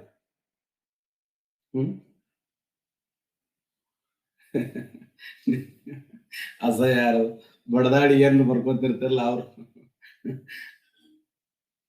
ಯಾರ ಪಾನ್ ಪಟ್ಟಿ ಕೇಂದ್ರ ಪಟ್ಟಿ, ರಾಜ್ಯ ಪಟ್ಟಿ, ಸಮವರ್ತಿ ಪಟ್ಟಿ, ಈ ಸಂಯುಕ್ತ ಪಟ್ಟಿಯಲ್ಲಿರ್ತಕ್ಕಂಥ ಅಂದಿನ ವಿಷಯಗಳ ಸಂಖ್ಯೆ ಎಷ್ಟಂದ್ರೆ 59 ವಿಷಯಗಳು. ಪ್ರಾಂತೀಯ ಪಟ್ಟಿಯಲ್ಲಿ 54 ವಿಷಯಗಳು, ಸಮವರ್ತಿ ಪಟ್ಟಿಯಲ್ಲಿ 36 ವಿಷಯಗಳು. ನೆನಪಿಡಿ, ಅಂದು 59 ವಿಷಯಗಳು, ಇಂದು ಇಂದೆಷ್ಟಪ್ಪ ಅಂದ್ರ 98 ವಿಷಯಗಳು. 100 ಇದ್ದು 2 ಕಮ್ಮಾಗಿದ್ದಾವೆ. ರಾಜ್ಯ ಪಟ್ಟಿಯಲ್ಲಿ 59 ವಿಷಯಗಳು, 61 ಇದ್ದು 2 ಕಮ್ಮಾಗಿದ್ದಾವೆ. ಸಮವರ್ತಿ ಪಟ್ಟಿಯಲ್ಲಿ 52 ಅದಾವ, ನೋ ಚೇಂಜ್. ಕೇಂದ್ರ ಪಟ್ಟಿಯಲ್ಲಿ 98, ರಾಜ್ಯ ಪಟ್ಟಿಯಲ್ಲಿ 59 ವಿಷಯಗಳು, ಸಮವರ್ತಿ ಪಟ್ಟಿಯಲ್ಲಿ 52. ಇವುಗಳನ್ನು ಬಿಟ್ಟು ಈ ಕೇಂದ್ರ ಪಟ್ಟಿ, ರಾಜ್ಯ ಪಟ್ಟಿ, ಸಮವರ್ತಿ ಪಟ್ಟಿ ಇವುಗಳನ್ನು ಬಿಟ್ಟು ನಡೆಸುವಂತ ಅಧಿಕಾರಕ್ಕೆ ಏನಂತ ಕರೀತಾರೆ? ಎಕ್ಸಲೆಂಟ್, ಶೇಷಾಧಿಕಾರಗಳು ಅಂತ ಕರೀತಾರೆ. ವಿಶೇಷ ಅಧಿಕಾರಿಗಳಲ್ಲ, ಶೇಷಾಧಿಕಾರಗಳು. ಹಾಗಾದ್ರೆ ಕೇಂದ್ರ ಸರ್ಕಾರಕ್ಕಿರುವಂತ ಶೇಷಾಧಿಕಾರಗಳು ಯಾವ ದೇಶದ ಸಂವಿಧಾನದಿಂದ ಅಬಕ್ಕೆನ್ನಲಾಯಿತು? ಯಾವ ದೇಶದ ಸಂವಿಧಾನದಿಂದ? ಎಕ್ಸಲೆಂಟ್, ಕೆನಡಾ ದೇಶದ ಸಂವಿಧಾನ. ನೋಡಿ, ಕೆನಡಾ ದೇಶದ ಸಂವಿಧಾನದಿಂದ ಅಲ್ಲ, ಕೆನಡಾ ದೇಶದ ಸಂವಿಧಾನದಿಂದ ಎರವಲು ಪಡೆಯಲಾಯಿತು. ಇವುಗಳನ್ನು ಬಿಟ್ಟು ಇರುವಂತ ಅಧಿಕಾರಗಳನ್ನ ಶೇಷಾಧಿಕಾರಗಳು ಎಂದು ಕರೀತಾರೆ. ಸಂಯುಕ್ತ ಪಟ್ಟಿಯಲ್ಲಿ ಆರಂಭದಲ್ಲಿ 59 ವಿಷಯಗಳಿದ್ದು ಪ್ರಸ್ತುತ 98 ವಿಷಯಗಳಿವೆ. ಪ್ರಾಂತೀಯ ಪಟ್ಟಿಯಲ್ಲಿ 54 ವಿಷಯಗಳು, ಪ್ರಸ್ತುತ 59 ವಿಷಯಗಳಿವೆ. ಸಮವರ್ತಿ ಪಟ್ಟಿಯಲ್ಲಿ 36 ವಿಷಯಗಳು, ಪ್ರಸ್ತುತ 52 ವಿಷಯಗಳಿವೆ. ಅಲ್ಲ, ನಾನು 1935 ಕಾಯ್ದೆ ಹೇಳ್ತಾ ಇದ್ದೇನೆ. ಆ ಭಾರತ ಸಂವಿಧಾನದ 1935 ಕಾಯ್ದೆ ಭಾರತ ಸಂವಿಧಾನದ ನೀಲನಕ್ಷೆ ಅಂತ ಕರೀತೀವಿ. ನಮ್ಮ ಸಂವಿಧಾನ ರಚನೆ ಆಗಲು ಇದೊಂದು ಬ್ಲೂ ಪ್ರಿಂಟ್. ಭಾರತ ಸಂವಿಧಾನದ ಮೂಲ ರಚನೆಯಲ್ಲಿ ಅತ್ಯಂತ ಮಹತ್ವದ ಪಾತ್ರ ವಹಿಸಿರ್ತಕ್ಕಂಥ ಕಾಯ್ದೆ. ಯಾಕಂದ್ರೆ ಭಾರತ ದೇಶದ ಸಂವಿಧಾನ 60 ರಾಷ್ಟ್ರಗಳ ಸಂವಿಧಾನದಿಂದ ಪ್ರಮುಖ ಅಂಶಗಳನ್ನು ಪಡೆಯಲಾಯಿತು. ಒಂದ್ ನೆನಪಿಡಿ, ಈ 1935 ಕಾಯ್ದೆಯಿಂದಲೇ 70%ಕ್ಕಿಂತ ಹೆಚ್ಚು ವಿಚಾರಗಳನ್ನ ಎರವಲು ಪಡೆಯಲಾಯಿತು. ಅದಕ್ಕೆ 1935 ಕಾಯ್ದೆಯನ್ನ ಭಾರತ ಸಂವಿಧಾನದ ನೀಲನಕ್ಷೆ ಅಂತ ಕರೀತಾರೆ. 1935 ಕಾಯ್ದೆಯನ್ನ ಭಾರತ ಸಂವಿಧಾನದ ನೀಲನಕ್ಷೆ. ಇನ್ನು 1935 ಕಾಯ್ದೆಯ ಪ್ರಕಾರ ಇನ್ನೊಂದು ವಿಶೇಷ ಏನು ಅಂತಂದ್ರೆ, ಸಂಯುಕ್ತ ಲೋಕ ಸೇವಾ ಆಯೋಗದ ಸ್ಥಾಪನೆಗೆ ಅವಕಾಶವನ್ನು ಕೊಟ್ಟಿತು. ಇದು ಬಹಳ ಮುಖ್ಯವಾಗಿರುವಂತ ಪಾಯಿಂಟ್. ಸಂಯುಕ್ತ ಲೋಕ ಸೇವಾ ಆಯೋಗ.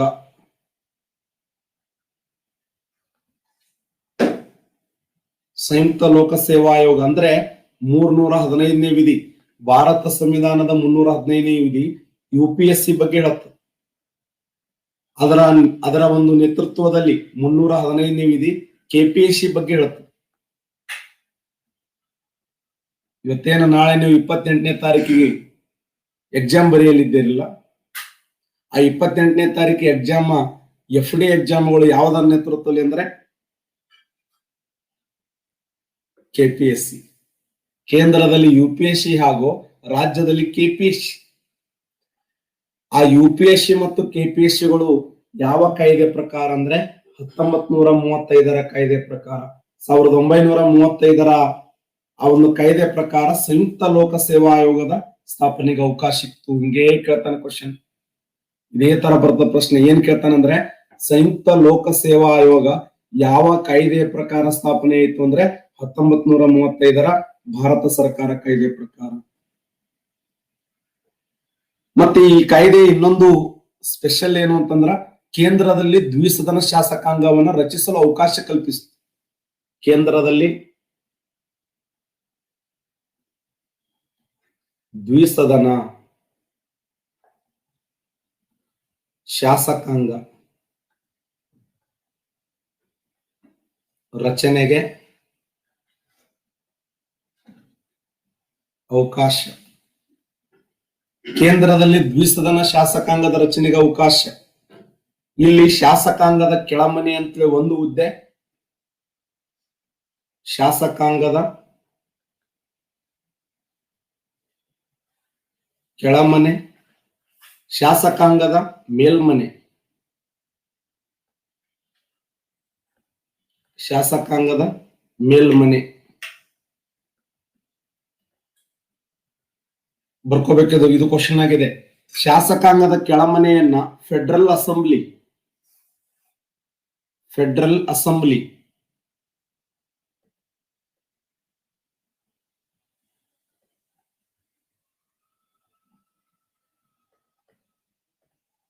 ಶಾಸಕಾಂಗದ ಮೇಲ್ಮನೆಯನ್ನ ಕೌನ್ಸಿಲ್ ಆಫ್ ಸ್ಟೇಟ್ಸ್.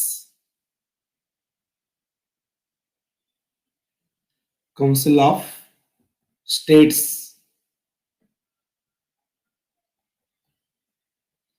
ಇಲ್ಲಿ 375 ಹುದ್ದೆಗಳು, ಸ್ಥಾನಗಳು. ಇಲ್ಲಿ 260 ಸ್ಥಾನಗಳು. ನೆನಪಿಡಿ, 375 ಫೆಡರಲ್ ಅಸೆಂಬ್ಲಿಯಲ್ಲಿ, ಶಾಸಕಾಂಗದ ಮೇಲ್ಮನೆಯಲ್ಲಿ 260 ಸದಸ್ಯರು.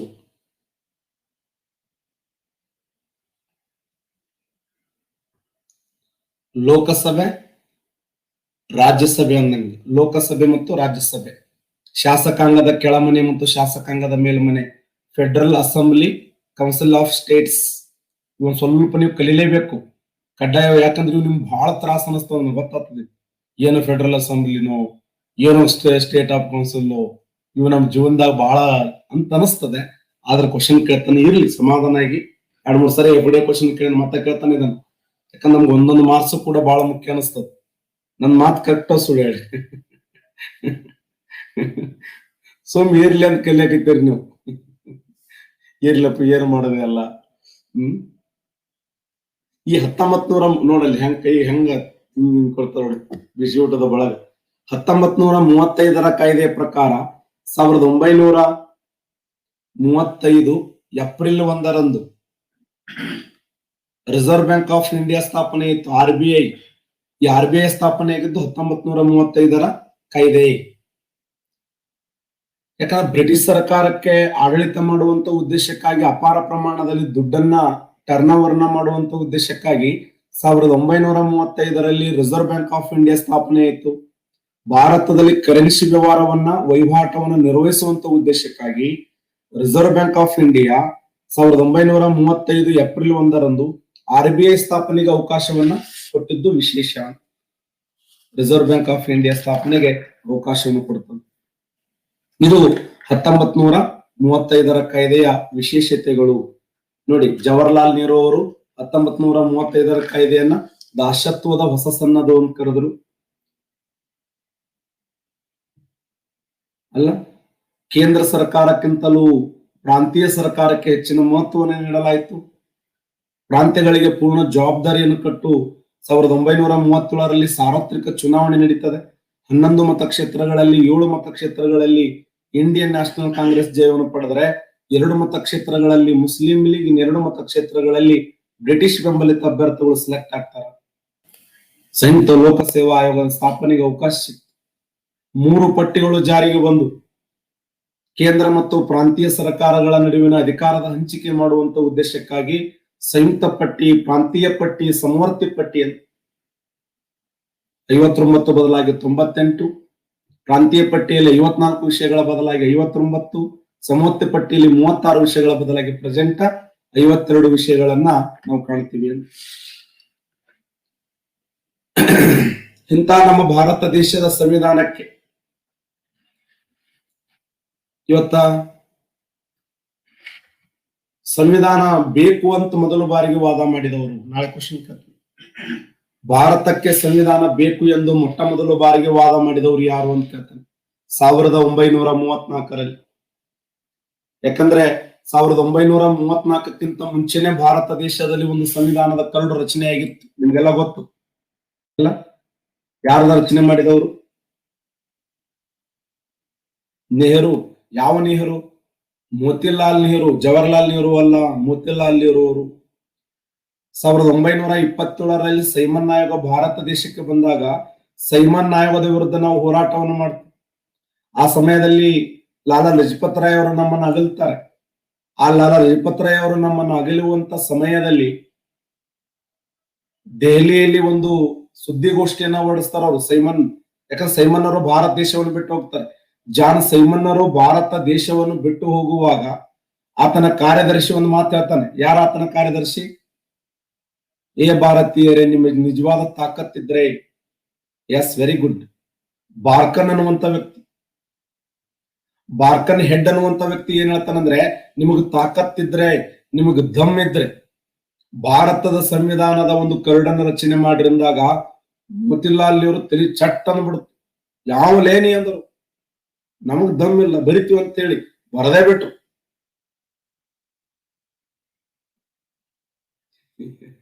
ಯಾರವ ಅನ್ ಪಾರ್ಲಿಮೆಂಟ್ ಶಬ್ದಗಳನ್ನ ಬಳಸಬಾರ್ದಿಲ್ಲ, ಪಾರ್ಲಿಮೆಂಟ್ ಪದಗಳನ್ನ ಮಾತ್ರ ಬಳಸಬೇಕು. ಬರಪ್ಪ ಹಂಗೆಲ್ಲ ಸಮಾಧಾನ ಆಗಿ. ಆ ಒಂದು ಬಾರ್ಕನ್ ಹೆಡ್ ಅನ್ನುವಂತ ವ್ಯಕ್ತಿ ಏನ್ ಹೇಳ್ತಾನಂದ್ರೆ, ನಿಮಗ್ ತಾಕತ್ತಿದ್ರೆ, ನಿಮಗ್ ದಮ್ ಇದ್ರೆ ಭಾರತ ಸಂವಿಧಾನದ ರಚನೆಯನ್ನ ಮಾಡ್ರಿ ಅಂತ ಹೇಳಿದಂತ ಸಮಯದಲ್ಲಿ ಅದನ್ನ ಯಾರು ಎಂ ಎ ಅನ್ಸಾರಿ ಅವರು, ಮೋತಿಲಾಲ್ ನೆಹರು ಅವರು ಏನ್ ಮಾಡ್ತಾರಂದ್ರೆ, ಭಾರತದಲ್ಲಿ ಸಂವಿಧಾನದ ಕರಡು ಪ್ರತಿಯನ್ನ ರಚನೆ ಮಾಡ್ತಾರೆ. ಆ ಕರಡು ಪ್ರತಿಯನ್ನ ವಿರೋಧ ಮಾಡಿದಂತ ವ್ಯಕ್ತಿ ಯಾರು ಅಂತಂದ್ರೆ ಮೊಹಮ್ಮದ್ ಶಫಿ. ಮುಸ್ಲಿಂ ಲೀಗ್ನ ಮುಖ್ಯಸ್ಥರಾಗಿರುವಂತ ಮೊಹಮ್ಮದ್ ಶಫಿ ಅವ್ರು ಏನ್ ಮಾಡ್ತಾರ, ಸ್ವಚ್ಛ ಆಗಲ್ಲಂತಾರು. ಆಗಲ್ಲಂದ್ರ ಆಗಲ್ಲ, ಇದು ಬೇಕಾಗಿಲ್ಲ ಮುಸ್ಲಿಂ. ಮಹಾತ್ಮ ಗಾಂಧೀಜಿ ಅವ್ರದ್ದು ನೋಡಿ ಆನಂದ ಬಾಸ್ ಪೂರಿಸ್ತಾರ, ಎಷ್ಟು ಚಂದ ಬರದಿವ್ ಮರಯ್ಯ, ಎಲ್ಲಿ ಕೂತ್ ಬರ್ದಿವ್ ನಿನ್ನ ಕೂಡಿ. ಇದು ದೇಶದ ಸರ್ವ ಜನಾಂಗಕ್ಕೆ ಒಪ್ಪುವಂತ ಸಂವಿಧಾನ ರಚನೆ ಮಾಡಿ ಶವಾಶ್ ಅಂತೇಳಿ ಮೋತಿಲಾಲ್ ನೆಹರು ಅವರಿಗೆ ಅಪ್ರಿಸಿಯೇಟ್ ಮಾಡಿದ್ರೆ, ಮೊಹಮ್ಮದ್ ಅಲಿ ಜಿನ್ನಾ ಹೇಳ್ತಾರೆ, ನಿನ್ ರಾತ್ರಿ ಕುತ್ಕೊಂಡು ನಾವೊಂದು 14 ಪಾಯಿಂಟ್ ಬರ್ದಿನಪ್ಪ, ಅವಿಷ್ಟು ಶೇರ್ಸ್ ಅಂತ.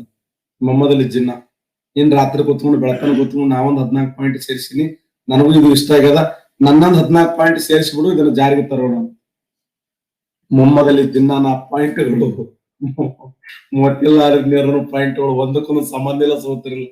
ಎತ್ ಎರಿಗೆ ಯಾರಾದ್ರೂ ಕ್ವಾಣಿ ಕೆರಿಗೆ ಹೇಳದಂಗ ಒಂದಕ್ಕೊಂದು ಸಂಬಂಧ ಇಲ್ಲ. ತಾಳಿಲ್ಲ ಮೇಳಿಲ್ಲ ಅಂತಾರಲ್ಲ, ತಾಳಿಲ್ಲ ಮೇಳಿಲ್ಲ ಅಂತಾರಲ್ಲ. ಒಳಗೆ ನಮ್ಮ ಮಂದಿ ಥೋಡೆ ಮಂದಿ ಹೆಂಗೆ ಮಾಡ್ತಿರ್ತಾವ. ಸಂವಿಧಾನ ಹೇಳುವಾಗ ಎಕನಾಮಿಕ್ಸ್ ಹೇಳೋದು, ಎಕನಾಮಿಕ್ಸ್ ಹೇಳುವಾಗ ಸಂವಿಧಾನ ಹೇಳೋದು. ಎಕನಾಮಿಕ್ಸ್ ಸಂವಿಧಾನ ಹೇಳುವಾಗ ಯಾಕ ಸ್ವಲ್ಪ ಆಧುನಿಕ ಭಾರತೀಯ ಹಿಸ್ಟ್ರಿ ನೆನಪಾಗಿರದ, ಅದೊಂದ್ ಸ್ವಲ್ಪ ಹೋಗಿರಿ ಅನ್ನೋದು, ಇಲ್ಲಾಂದ್ರೆ ಇಂಗ್ಲಿಷ್ ಗ್ರಾಮರ್ ಹೇಳ್ರಿ ಅನ್ನೋದು, ಈ ತರ ಮಾಡ್ತೀವಲ್ಲ. ಆ ತರ ಭಾರತ ದೇಶದಲ್ಲಿ ಮೋತಿಲಾಲ್ ನೆಹರು ಅವರ ವಿಶೇಷ ಏನು ಅಂತಂದ್ರೆ, ಅವರು ಜಾರಿಗೆ ತಂದಿರತಕ್ಕಂತ ಒಂದು ಆ ಸಂವಿಧಾನದ ಕರಡು ವಿರೋಧ ಅಲ್ಲ ಕಾರಣ ಯಾರಂದ್ರೆ ಮೊಹಮ್ಮದ್ ಅಲಿ ಜಿನ್ನಾ. ಮೊಹಮ್ಮದ್ ಅಲಿ ಜಿನ್ನಾನ 14 ಪಾಯಿಂಟ್ಗಳಿಂದ ಅದು ನೆಹರು ವರದಿಯಾಗಿ ಉಳಿಯಿತು, ಅದು ಜಾರಿಗೆ ಬರಲಿಲ್ಲ. 1930 1931 ಭಾರತ ದೇಶದ ಇತಿಹಾಸದಲ್ಲಿ ಮರೆಯಲಾರಂತ ಘಟನೆ. 1931 ಸ್ಪೆಷಲ್ ಏನು ಅಂತಂದ್ರೆ, ಮೊಟ್ಟ ಮೊದಲು ಬಾರಿಗೆ ಇಲ್ಲಿ ಮೂಲಭೂತ ಹಕ್ಕುಗಳನ್ನ ಘೋಷಣೆ ಮಾಡಲಾಯಿತು ಅಲ್ಲ. ಮೂಲಭೂತ ಹಕ್ಕುಗಳನ್ನ ಯಾವ ಅಧಿವೇಶನ ಅಂದ್ರ ಕರಾಚಿ ಕಾಂಗ್ರೆಸ್ ಅಧಿವೇಶನ. ಕರಾಚಿ ಕಾಂಗ್ರೆಸ್ ಅಧಿವೇಶನ 1931 ಕರಾಚಿ ಕಾಂಗ್ರೆಸ್ ಅಧಿವೇಶನದ ಅಧ್ಯಕ್ಷರಾಗಿರುವಂತ ಸರ್ದಾರ್ ವಲ್ಲಭಾಯ್ ಪಟೇಲ್. ಎಂತ ಒಂದು ಘಟನೆ ಗೊತ್ತಾ ಕರಾಚಿ ಕಾಂಗ್ರೆಸ್ ಅಧಿವೇಶನ. ಕರಾಚಿ ಕಾಂಗ್ರೆಸ್ ಅಧಿವೇಶನದಲ್ಲಿ ಸರ್ದಾರ್ ವಲ್ಲಭಾಯ್ ಪಟೇಲ್ರು ಅಧ್ಯಕ್ಷರಾಗಿದ್ದಾರೆ. ಮಹಾತ್ಮ ಗಾಂಧೀಜಿ ಒಳಗ್ ಬೀಳಕ್ ರೆಡಿ ಇಲ್ಲ. ಯುವ ಜನತೆ ಕಪ್ಪು ಬಟ್ಟೆನ ಪ್ರದರ್ಶನ ಮಾಡಿ ಬಂದರ ಬಾನಿ ಅಂತ, ಒಳಗ್ ಬಾನಿ ಅಂತ ಸೊಕಾಸ್ ಹಿಂದಿ ಮೂಲ್ಯಾಗ ಆಯ್ತು. ಮಂಡ್ಯಾಗ ಒಳಗ್ ಗಪ್ಚುಪ್ ತಂದು ವೇದಿಕೆ ಮೇಲೆ ಕುಂದಿಸಿದ್ರು. ಹೊಡೆದ್ರ ದೊಡ್ಡ ಹೋರಾಟ ಅಲ್ಲಿ. ಯಾಕಂದ್ರೆ ಕರಾಚಿ ಕಾಂಗ್ರೆಸ್ ಅಧಿವೇಶನದಲ್ಲಿ ಮಹಾತ್ಮ ಗಾಂಧೀಜಿ ವಿರುದ್ಧ ಕಪ್ಪು ಬಟ್ಟೆ ಪ್ರದರ್ಶನ ಮಾಡಿದ್ರು. ಯಾಕೆ? ಮತ್ತೆ ಭಗತ್ ಸಿಂಗ, ರಾಜಗುರು, ಸುಖದೇವರು ನಮ್ಮನ್ನ ಅಗಲ್ತಾರಲ್ಲ. 1931 ಮಾರ್ಚ್ 5 ಆಗಿರತಕ್ಕಂತ ಒಂದು ಒಪ್ಪಂದ, ಗಾಂಧಿ ಇರ್ವಿನ್ ಒಪ್ಪಂದ ಯಶಸ್ವಿ ಆಗಲ್ಲ. ಅದಾದ ಕೆಲವೇ ದಿನಗಳಲ್ಲಿ, 18 ದಿನಗಳಲ್ಲಿ ಭಗತ್ ಸಿಂಗ, ರಾಜಗುರು, ಸುಖದೇವರು ನಮ್ಮನ್ನ ಅಗಲ್ತಾರೆ. ಅದರಿಂದ ನಮ್ಮ ದೇಶದ ಯುವಕರು ರೊಚ್ಚಿಗಳ್ತಾರೆ. ರೊಚ್ಚಿಗದ್ದು ಯಾರ ವಿರುದ್ಧ ಅಂದ್ರೆ ಮಹಾತ್ಮ ಗಾಂಧಿ. ನೀ ಬಂದರ ಬಾ, ನೀ ಒಳಗಂತ ಈ ನೀತಿ ಏನೋ ಮಾಡಂಗ್ ಕಾಣ್ತಾರಪ್ಪ ಅಂತ ಗಪ್ಚುಪ್ ಒಳಗಾಯ್ದು. ಆ ಕಡೆ ಸಂಧ್ಯಾಗಾಯ್ದು ಎತ್ಕೊಂಬಂದು ವೇದಿಕೆ ಮೇಲೆ ಮೂಲೆ ಕುದಿಸ್ಬಿಟ್ಟಿದ್ರು. ಮಂದಿ ನೋಡ್ತಾರೆ ಗಾಂಧಿ ಇಲ್ಲೇ ಕೂತಾರಲ್ಲ ಒಳಗಂತೇಳಿ. ಗಾಂಧೀಜಿ ಅವರಿಗೆ ಕಪ್ಪು ಬಟ್ಟೆಯನ್ನು ಪ್ರದರ್ಶನ ಮಾಡಿದಂತ ಅಧಿವೇಶನ ಯಾವುದು ಅಂದ್ರೆ ಅದು ಕರಾಚಿ ಕಾಂಗ್ರೆಸ್ ಅಧಿವೇಶನ 1930. ಭಾರತ ದೇಶಕ್ಕೆ ಸಂವಿಧಾನ ಬೇಕು ಅಂತ ವಾದ ಮಾಡಿದವರು 1934ರಲ್ಲಿ ಎಂ ಎನ್ ರಾಯ್ ಅವರು. ಬರ್ಕೋಬೇಕು ಚೆನ್ನಾಗಿ, M N Roy. M N. Roy ಅವರು ಹೇಳ್ತಾರೆ ಭಾರತ ದೇಶಕ್ಕೆ ಸಂವಿಧಾನ ಬೇಕು ಅಂತ. ಕಡ್ಡಾಯವಾಗಿ ಭಾರತ ದೇಶಕ್ಕೆ ಸಂವಿಧಾನ ಬೇಕು, ಸ್ವತಂತ್ರ ಭಾರತಕ್ಕೆ ತನ್ನದೇ ಆದಂತಹ ಸ್ವತಂತ್ರ ಸಂವಿಧಾನ ಇರಬೇಕು ಅಂತೇಳಿ ಮೊಟ್ಟ ಮೊದಲ ಬಾರಿಗೆ ವಾದ ಮಾಡಿದವರು 1934ರಲ್ಲಿ ಎಂ.ಎನ್. ರಾಯ್ ಅವರು. ಇದು ಬಹಳ ಸರಿ ಕ್ವಶನ್ ಆಗಿದೆ ನೋಡಿ. ಎಂ.ಎನ್. ರಾಯ್ ಅವರು 1934ರಲ್ಲಿ ಎಂ.ಎನ್. ರಾಯ್ ಅವರು ಏನ್ ಮಾಡ್ತಾರಂದ್ರೆ ಭಾರತ ದೇಶಕ್ಕೆ ಸಂವಿಧಾನ ಬೇಕು. ಅಷ್ಟೇ ಅಲ್ಲದೆ 1935ರಲ್ಲಿ ಇಂಡಿಯನ್ ನ್ಯಾಷನಲ್ ಕಾಂಗ್ರೆಸ್ ಏನು ಶಿಫಾರಸು ಮಾಡ್ತದಂದ್ರೆ ಅಧಿಕೃತವಾಗಿ ಭಾರತದ ಸಂವಿಧಾನ ರಚನಾ ಸಭೆಯನ್ನ ರಚಿಸಲು ಶಿಫಾರಸು ಮಾಡ್ತದೆ. 1935ರಲ್ಲಿ ಅಧಿಕೃತವಾಗಿ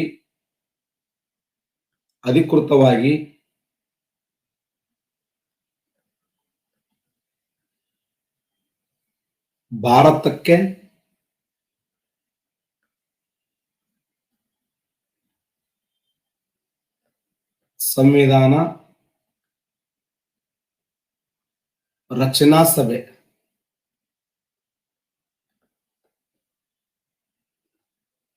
ರಚಿಸಲು ಶಿಫಾರಸು ಮಾಡಲಾಗುತ್ತದೆ.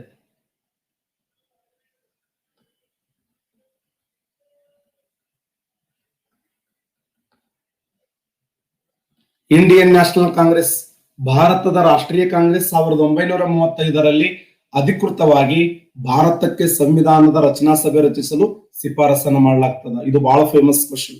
ಇವೆರಡು ಕೇಳಿದ್ದಾನೆ, 2-3 ಬಾರಿ ಆಗಿದೆ. PC ಕೇಳಿದ್ದಾನೆ, PSI ಕೇಳಿದ್ದಾನೆ, FD ಕೇಳಿದ್ದಾನೆ. ಹಾಗಾದ್ರೆ 1939ರಲ್ಲಿ ಯಾರು ಜವಾಹರ್ಲಾಲ್ ನೆಹರು ಅವರು ಹೇಳಿ ನೋಡೋಣ. ಯಾವ ಅಧಿವೇಶನದ ಮೂಲಕ? ವಿಶೇಷ ಕಾಂಗ್ರೆಸ್ ಅಧಿವೇಶನ ಯಾವುದು? 1939. ಎಕ್ಸಲೆಂಟ್. ಯಾರೋ ಒಬ್ರು ಕರೆಕ್ಟ್ ಆನ್ಸರ್ ಹೇಳಿದ್ರು. ಕರಾಚಿ ಕಾಂಗ್ರೆಸ್ ಅಧಿವೇಶನ ನೋಡಿ, ಕರಾಚಿ ವಿಶೇಷ ಕಾಂಗ್ರೆಸ್ ಅಧಿವೇಶನ 1939ರಲ್ಲಿ. ತ್ರಿಪುರಾ ಕಾಂಗ್ರೆಸ್ ಅಧಿವೇಶನ ನಡೀತು, ಸುಭಾಷ್ ಚಂದ್ರ ಬೋಸ್ ಹೊರಗೆ ಬಂದ್ರು. ಅದು ಇರ್ಲಿ, ಅದ್ರ ಬಗ್ಗೆ ತಿಳ್ಕೊಡ್ಸೋದು ಬೇಡ. ನಾ ಹೇಳ್ತಾ ಇರೋದಂದ್ರೆ 1939ರಲ್ಲಿ ಜವಾಹರ್ಲಾಲ್ ನೆಹರು ಅವರು ಅವರ ನೇತೃತ್ವದಲ್ಲಿ ಸಪರೇಟ್ ಆಗಿರುವಂತಹ ಕೂಟ ಪ್ರತ್ಯೇಕ ಚುನಾವಣಾ ಮೂಲಕ ಆಯ್ಕೆಯಾದ ಭಾರತೀಯ ಪ್ರತಿನಿಧಿಗಳನ್ನು ಒಳಗೊಂಡ ಸಂವಿಧಾನ ರಚನಾ ಸಭೆ ರಚಿಸಬೇಕು ಅಂತ ಶಿಫಾರಸು ಮಾಡ್ತು. ಏನು? ಪ್ರತ್ಯೇಕ ಚುನಾವಣೆಯ ಮೂಲಕ, ಪ್ರತ್ಯಕ್ಷ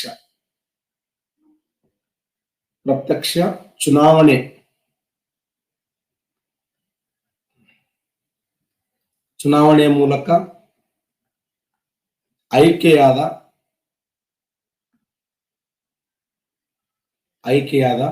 ಭಾರತೀಯ ಪ್ರತಿನಿಧಿಗಳನ್ನೊಳಗೊಂಡ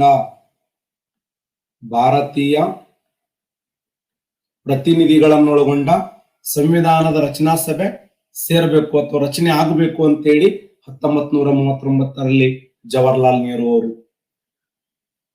ಭಾರತ ಸಂವಿಧಾನದ ರಚನಾ ಹಿನ್ನೆಲೆಯ ಬಗ್ಗೆ ಹೇಳ್ತಾ ಇದ್ದೇನ. 1931 ಮೂಲಭೂತ ಹಕ್ಕುಗಳು ಕರಾಚಿ ಕಾಂಗ್ರೆಸ್ ಅಧಿವೇಶನ. 1934ರಲ್ಲಿ ಎಂ.ಎನ್. ರಾಯ್ ಅವರು ಭಾರತ ದೇಶಕ್ಕೆ ಸಂವಿಧಾನ ಬೇಕು ಅಂತ ಹೇಳಿದರು. 1935ರಲ್ಲಿ ಇಂಡಿಯನ್ ನ್ಯಾಷನಲ್ ಕಾಂಗ್ರೆಸ್ ಅಧಿಕೃತವಾಗಿ ಭಾರತಕ್ಕೆ ಸಂವಿಧಾನ ರಚನಾ ಸಭೆ ರಚಿಸಲು ಶಿಫಾರಸು ಮಾಡಲಾಗ್ತದೆ. 1939ರಲ್ಲಿ ಜವಾಹರ್ಲಾಲ್ ನೆಹರು ಅವರು ಪ್ರತ್ಯೇಕವಾದಂತಹ ಚುನಾವಣಾ ಮೂಲಕ ಭಾರತೀಯ ಪ್ರತಿನಿಧಿಗಳನ್ನ ಸೇರಿ ಭಾರತ ಸಂವಿಧಾನ ರಚನೆ ಆಗಬೇಕು ಅಂತ ಹೇಳಿ 1939ರಲ್ಲಿ ಜವಾಹರ್ಲಾಲ್ ನೆಹರು ಅವರ ನೇತೃತ್ವದಲ್ಲಿ ಕೂಟ ರಚನೆ ಆಗ್ತದೆ. ಇದೇ ಸಮಯದಲ್ಲಿ ಬ್ರಿಟಿಷ್ ಸರ್ಕಾರ ಅನೇಕ ಕಾಯ್ದೆಗಳನ್ನು ಜಾರಿಗೆ ತರ್ತು. 1940ರಲ್ಲಿ ಆಗಸ್ಟ್ 8ನೇ ತಾರೀಕು, ಆಗಸ್ಟ್ 8ರಂದು ಯಾವ ಕಾಯ್ದೆ ಅಂದ್ರೆ ಅದನ್ನ ನಾವು ಆಗಸ್ಟ್ ಕೊಡುಗೆ ಅಂತ ಕರಿತೀವಿ.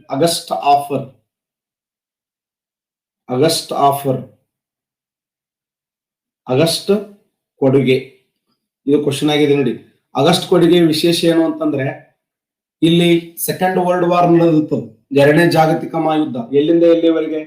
1939ರಿಂದ 1945. ಅವ್ರು ಏನ್ ಹೇಳ್ತಾರೆ ಬ್ರಿಟಿಷರು ಅಂದ್ರೆ, ನೀವು ನಮಗೆ ಸಹಾಯ ಮಾಡ್ರಿ, ನಿಮ್ಗೆ ಸಂವಿಧಾನ ರಚನೆ ಮಾಡ್ಲಕ್ ಅವಕಾಶ ಕೊಡ್ತೀವಿ ನಾವು.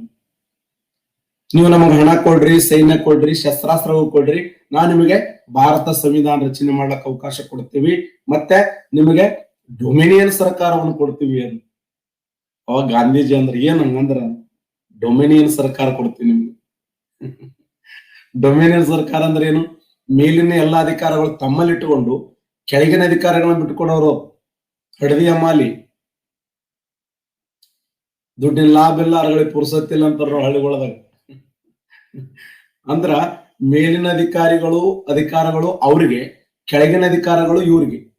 ಅದಕ್ಕ ಮಹಾತ್ಮ ಗಾಂಧೀಜಿ ಏನಂತಾರಂದ್ರ ನಿನ್ನ ಡೊಮೇನಿನ ಸರ್ಕಾರ ನಿನ್ನ ಬಳಿ ಇಟ್ಕೋ ಅಂತ. ಏನೇನು ಡೊಮೇನ್ ಸರ್ಕಾರ ಅದಲ್ಲ, ನಿನ್ನ ಬಳಿ ಇಟ್ಕೊ, ನಾವೇನು ಸೈನ್ಯ ಸಹಾಯ ಮಾಡಂಗಿಲ್ಲ, ಹಣಕಾಸು ಸಹಾಯ ಮಾಡಂಗಿಲ್ಲ, ನೀನ ಹೊಡೆದಾಡಿ ಸತ್ತು ಹೋಗಲೇನಿ ಅಂತೇಳಿ ಬ್ರಿಟಿಷ್ ಸರ್ಕಾರವನ್ನ ಮಹಾತ್ಮ ಗಾಂಧೀಜಿಯವರು ಅದನ್ನ ವಿರೋಧ ಮಾಡ್ತಾರೆ. ಮತ್ತೆ 2 ವರ್ಷ ಅದನ್ನ ಮತ್ತೊಂದು ಆಟ ಎಬ್ಬಿಸ್ತಾರ ಅವ್ರು ಬ್ರಿಟಿಷರು. ಮತ್ತೊಂದು ಆಟ ಯಾವ್ದಂದ್ರೆ ಅದು ಕ್ರಿಪ್ಸ್ ಆಯೋಗ ಅಂತ ಕರಿತೀವಿ. ಕ್ರಿಪ್ಸ್ ಆಯೋಗ ಯಾವ ವರ್ಷ? 1942 ಮಾರ್ಚ್ 22ನೇ ತಾರೀಕು ದೆಹಲಿಗೆ ಬಂದ್ ಇಳಿತದೆ. 24ನೇ ತಾರೀಕು ಅದನ್ನು ಮಂಡಿಸ್ತಾರೆ. ಮಾರ್ಚ್ 22ರಂದು ಯಾವ ಒಂದು ಕೊಡುಗೆ ಅಂತಂದ್ರೆ ಅದು ಕ್ರಿಪ್ಸ್ ಆಯೋಗ ಅಂತ ಕರೀತಾರೆ. ಯಾರು? Sir Stafford Cripps. Sir Stafford Cripps ವಾಣಿಜ್ಯ ಮಂಡಳಿಯ ಮುಖ್ಯಸ್ಥನಾಗಿರುವಂತ ಸರ್ ಸ್ಟ್ಯಾಫರ್ಡ್ ಕ್ರಿಪ್ಸ್ ಅವರು ಅವರೊಂದು ವರದಿ ಹೊತ್ಕೊಂಡ್ ಬರ್ತಾರೆ. ಅವ್ರ ವರದಿಯಲ್ಲಿ ಏನಿರ್ತದಂದ್ರೆ, ಭಾರತೀಯರೇ, ನಿಮಗೆ ಮತ್ತೊಂದು ಸರ್ಕಾರವನ್ನ ರಚನೆ ಮಾಡಿ ಕೊಡುತ್ತೇವೆ ಅಂತ. ಮೊಹಮ್ಮದ್ ದಿನ ಅಂದ ಕ್ಯಾವಾ ಬೋಲು, ಇಲ್ಲ ನಿಮ್ಗೆ ಇನ್ನೊಂದು ಸರ್ಕಾರ ರಚನೆ ಮಾಡಿ ಕೊಡುತ್ತೇವೆ ಅಂತ. ಏನ್ ಸರ್ಕಾರ? ಮೇಲಿನ ಹುದ್ದೆಗಳು ಅಂದ್ರ ಈ ವಿದೇಶಾಂಗ, ಸಂಪರ್ಕ, ಹಣಕಾಸು, ಇವು 3 ನಮ್ ಕಡೆ ಇಟ್ಕೋತೀವಿ, ಉಳಿದೆಲ್ಲ ನಿಮ್ಗೆ ಕೊಡ್ತೀವಿ ಅಂತ. ವಿದೇಶಾಂಗ, ಸಂಪರ್ಕ, ಹಣಕಾಸು, ಇವು 3 ನಮ್ಮಲ್ಲಿ ಇಟ್ಕೊಂಡು ಉಳಿದೆಲ್ಲ ನಿಮ್ಗೆ ಕೊಡ್ತೀವಿ ಅಂತ. ಮತ್ತ ಗಾಂಧಿ ಅಂದ್ರೆ ನಿಮ್ಗೆ ಹುಚ್ಚುವಟ್ಟಿ ಹಳ್ಳೊಳ್ಳಿ ಏನ್ ಹುಚ್ಚುಚಾರ ಮಾಡ್ತಾರೆ ನೀವು? ದರೋಡಿ ಆಗುತ್ತಿರುವ ಬ್ಯಾಂಕಿಗೆ ಭಾವಿ ಚೆಕ್ ಕೊಟ್ಟಂತೆ. ಹಳ್ಳಿ ಏನಿದು ಹುಚ್ಚುಚಾರ? ಇಲ್ರಿ, ನಾವು ನೀವು ವಿದೇಶಾಂಗ, ಸಂಪರ್ಕ, ಹಣಕಾಸು ನಮ್ಮಲ್ಲಿ ಇಟ್ಕೊಂಡು ಉಳಿದು ಎಲ್ಲ ನಿಮ್ಗೆ ಬಿಟ್ಟು ಕೊಡ್ತೀವಿ. ಎಲ್ಲ ವಿದೇಶಾಂಗ, ಸಂಪರ್ಕ, ಅದಕ್ಕೆ ಪೋಸ್ಟ್ ಡೇಟೆಡ್ ಚೆಕ್ ಅಂತ ಕರೆದ್ರು. ದರೋಡೆ ಆಗುತ್ತಿರುವ ಬ್ಯಾಂಕಿಗೆ ನೋಡಿ ಹೆಂಗ SMS ಗಳ ಸುರಿಮಳೆ ಸುಮ್ಮ ಹಾಕ್ತಾವ ಒಳಗ. ಸಚಿನ್ ನೋಡ ಭವನಿನ ಕೋಡಿ ಅಂತ. ಬ್ರಿಟಿಷ್ ಸರ್ಕಾರವನ್ನು ಹಿಂಗೆ ಅಂದ್ರೆ ಗಾಂಧಿಯವರು ಭವನಿನ ಕೋಡಿ ಅಂತೇಳಿ ದರೋಡೆಯಾಗುತ್ತಿರುವ ಬ್ಯಾಂಕಿಗೆ ಭಾವಿ ಚೆಕ್ ಕೊಟ್ಟಂತೆ. ನೀನು ಉಳಿಸ್ಕೋ, ಜರ್ಮನಿ ನಿನ್ನ ಮೇಲೆ ಅಟ್ಯಾಕ್ ಮಾಡ್ತಾ ಇದೆ, ಜಪಾನ್ ನಿನ್ನ ಮೇಲೆ ಅಟ್ಯಾಕ್ ಮಾಡ್ತಾ ಇದೆ, ಇಟಲಿ ನಿನ್ನ ಮೇಲೆ ಅಟ್ಯಾಕ್ ಮಾಡ್ತಾ ಇದೆ. ಆ ಜರ್ಮನಿ, ಜಪಾನ್, ಇಟಲಿಗಳು ನಿನ್ನ ಮೇಲೆ ಸುಳ್ಳ್ಯಾಕತ್ತ.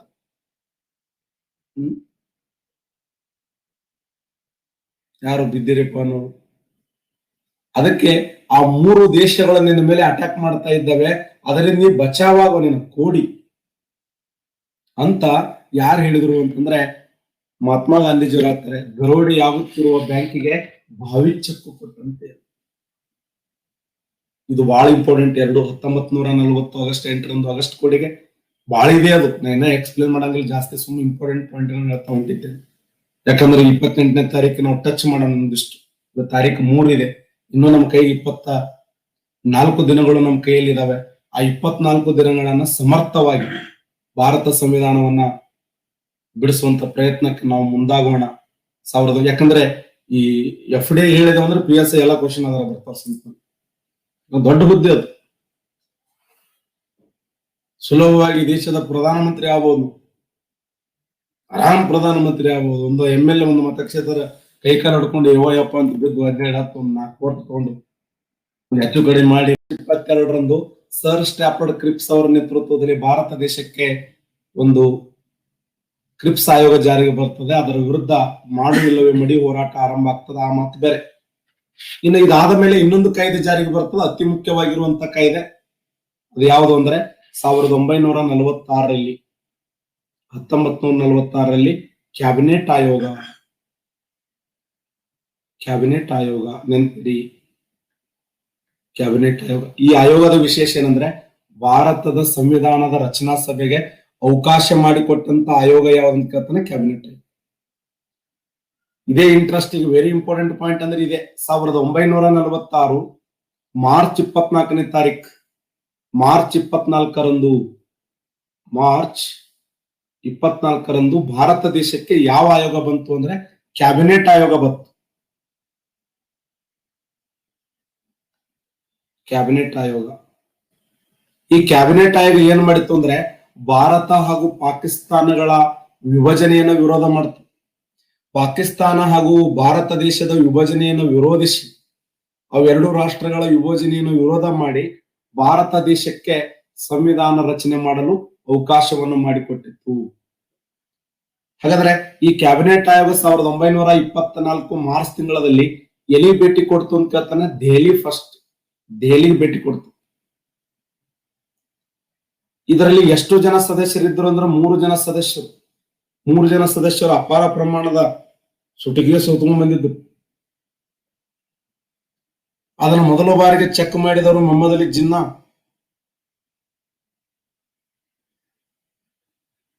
ಸುಟ್ಕೇಸ್ದಾಗ ಏನಾದಪ್ಪ. ಆದ್ರೆ ಆಯೋಗದ ವಿಶೇಷ ಏನಂದ್ರೆ ಆಯೋಗ ಭಾರತ ಅವನ ಆಶಯ ಹಬಕ್ಕ ನಾವು ಪಾಕಿಸ್ತಾನ ನುಂಗಿ ಬಿಡ್ಬೇಕು, ನಾವು ಪಾಕಿಸ್ತಾನ ಆಗ್ಬೇಕು, ಪಾಕಿಸ್ತಾನದ ಮೊದಲ ರಾಷ್ಟ್ರಪತಿ ಆಗ್ಬೇಕಂತ ಅವನ ಆಸೆ.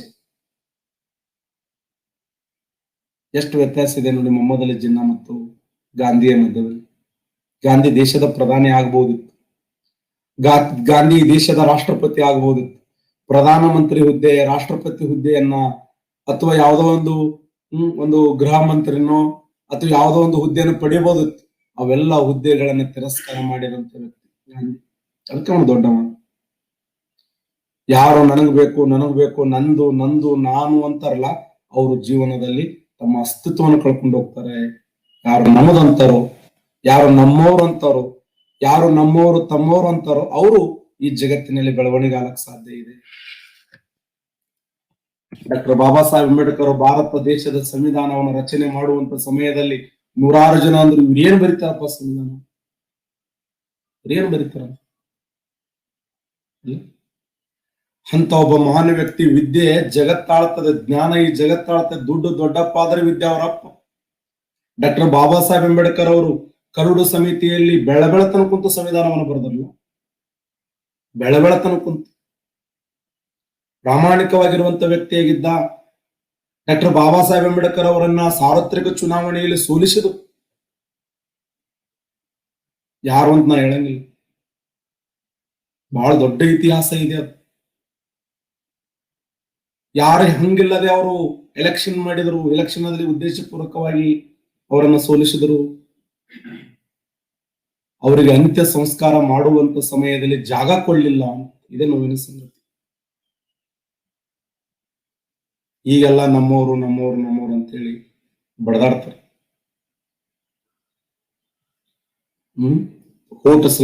ಓಟಿನ ಸಲುವಾಗಿ ನಮ್ಮವರು ಅಂತೇಳಿ ವ್ಯಕ್ತಿಯ ವ್ಯಕ್ತಿತ್ವವನ್ನು ಮರ್ತಿದ್ರು. ಇರ್ಲಿ, ದೊಡ್ಡ ಇತಿಹಾಸ ಇದೆ, ಅವೆಲ್ಲ ವಿಚಾರಗಳನ್ನ ನಾವು ಮಾತಾಡೋದು ಬೇಡ. ಎಲ್ಲವೂ ಕೂಡ ಕಾಲವೇ ಉತ್ತರವನ್ನು ಕೊಡ್ತದೆ.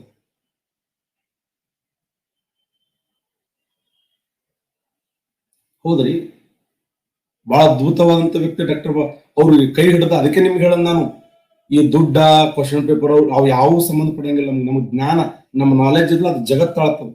ನಮ್ಮಲ್ಲಿ ಜ್ಞಾನ ಇತ್ತಂದ್ರೆ, ನಮ್ಮಲ್ಲಿ ನಾಲೆಜ್ ಇತ್ತು ಅಂತಂದ್ರೆ ವಿದ್ಯಾ ದುಡ್ಡು ದೊಡ್ಡಪ್ಪ ಆದ್ರೆ ವಿದ್ಯಾ ಅವ್ರ ಅಪ್ಪ. ನಿಮ್ಗೆ 1000 ಮಂದಿ 1000 ನಿಮ್ಮಿಂದ ಕಸ್ಕೋಬಹುದು. ಆದ್ರೆ ಈ ಜ್ಞಾನ ಇದೆಯಲ್ಲ, ಈ ನಾಲೆಜ್ ಇದೆಯಲ್ಲ, ಇದು ಒಂದಿನ ಪ್ರಪಂಚವನ್ನು ಆಳ್ತದೆ. ಹೌದು. 1946 ಕ್ಯಾಬಿನೆಟ್ ಆಗಿ ಸ್ಟಾಪ್ ಮಾಡ್ಲಿ, ಸ್ಟಾಪ್ ಮಾಡಬಾರ್ದು. ಆಕ್ಚುಲಿ ಹೇಳ್ಬೇಕು ನಾ, ಇವೆಲ್ಲ ಪಾಯಿಂಟ್ ಇನ್ನೂ ಬಹಳ ಅದಾವೆ. ಕ್ಯಾಬಿನೆಟ್ ಆಗಿ ನಾಳೆ ಮೇಲೆ ಹತ್ತೀನಿ. ನಾಳೆ ಯಾವುದೇ ಕ್ವಶನ್ ಹಾಕಂಗಿಲ್ಲ, ನೇರವಾಗಿ ನಾವು ಭಾರತ ಸಂವಿಧಾನ ರಚನಾ ಸಭೆಗೆ ಹೋಗ್ಬಿಡೋಣ. ನಾವು ಮುಂದಾಗೋಣ. ಯಾಕಂದ್ರೆ ಈ FD ಹೇಳಿದ ಅಂದ್ರೆ PSI ಎಲ್ಲ ಕ್ವಶನ್ ಅದರ ಬರ್ತಾವ. ದೊಡ್ಡ ಹುದ್ದೆ ಅದು. ಸುಲಭವಾಗಿ ದೇಶದ ಪ್ರಧಾನಮಂತ್ರಿ ಆಗ್ಬೋದು, ಆರಾಮ್ ಪ್ರಧಾನಮಂತ್ರಿ ಆಗ್ಬೋದು. ಒಂದು MLA ಒಂದು ಮತಕ್ಷೇತ್ರ ಕೈಕಾಲ ಹೊಡ್ಕೊಂಡು ಯಪ್ಪ ಅಂತ ಬಿದ್ದು 17 ಒಂದು 4 ಕೋಟಿ ತಗೊಂಡು ಹೆಚ್ಚು ಕಡಿಮೆ ಮಾಡಿ ನಾವು MLA ಆಗ್ಬೋದು.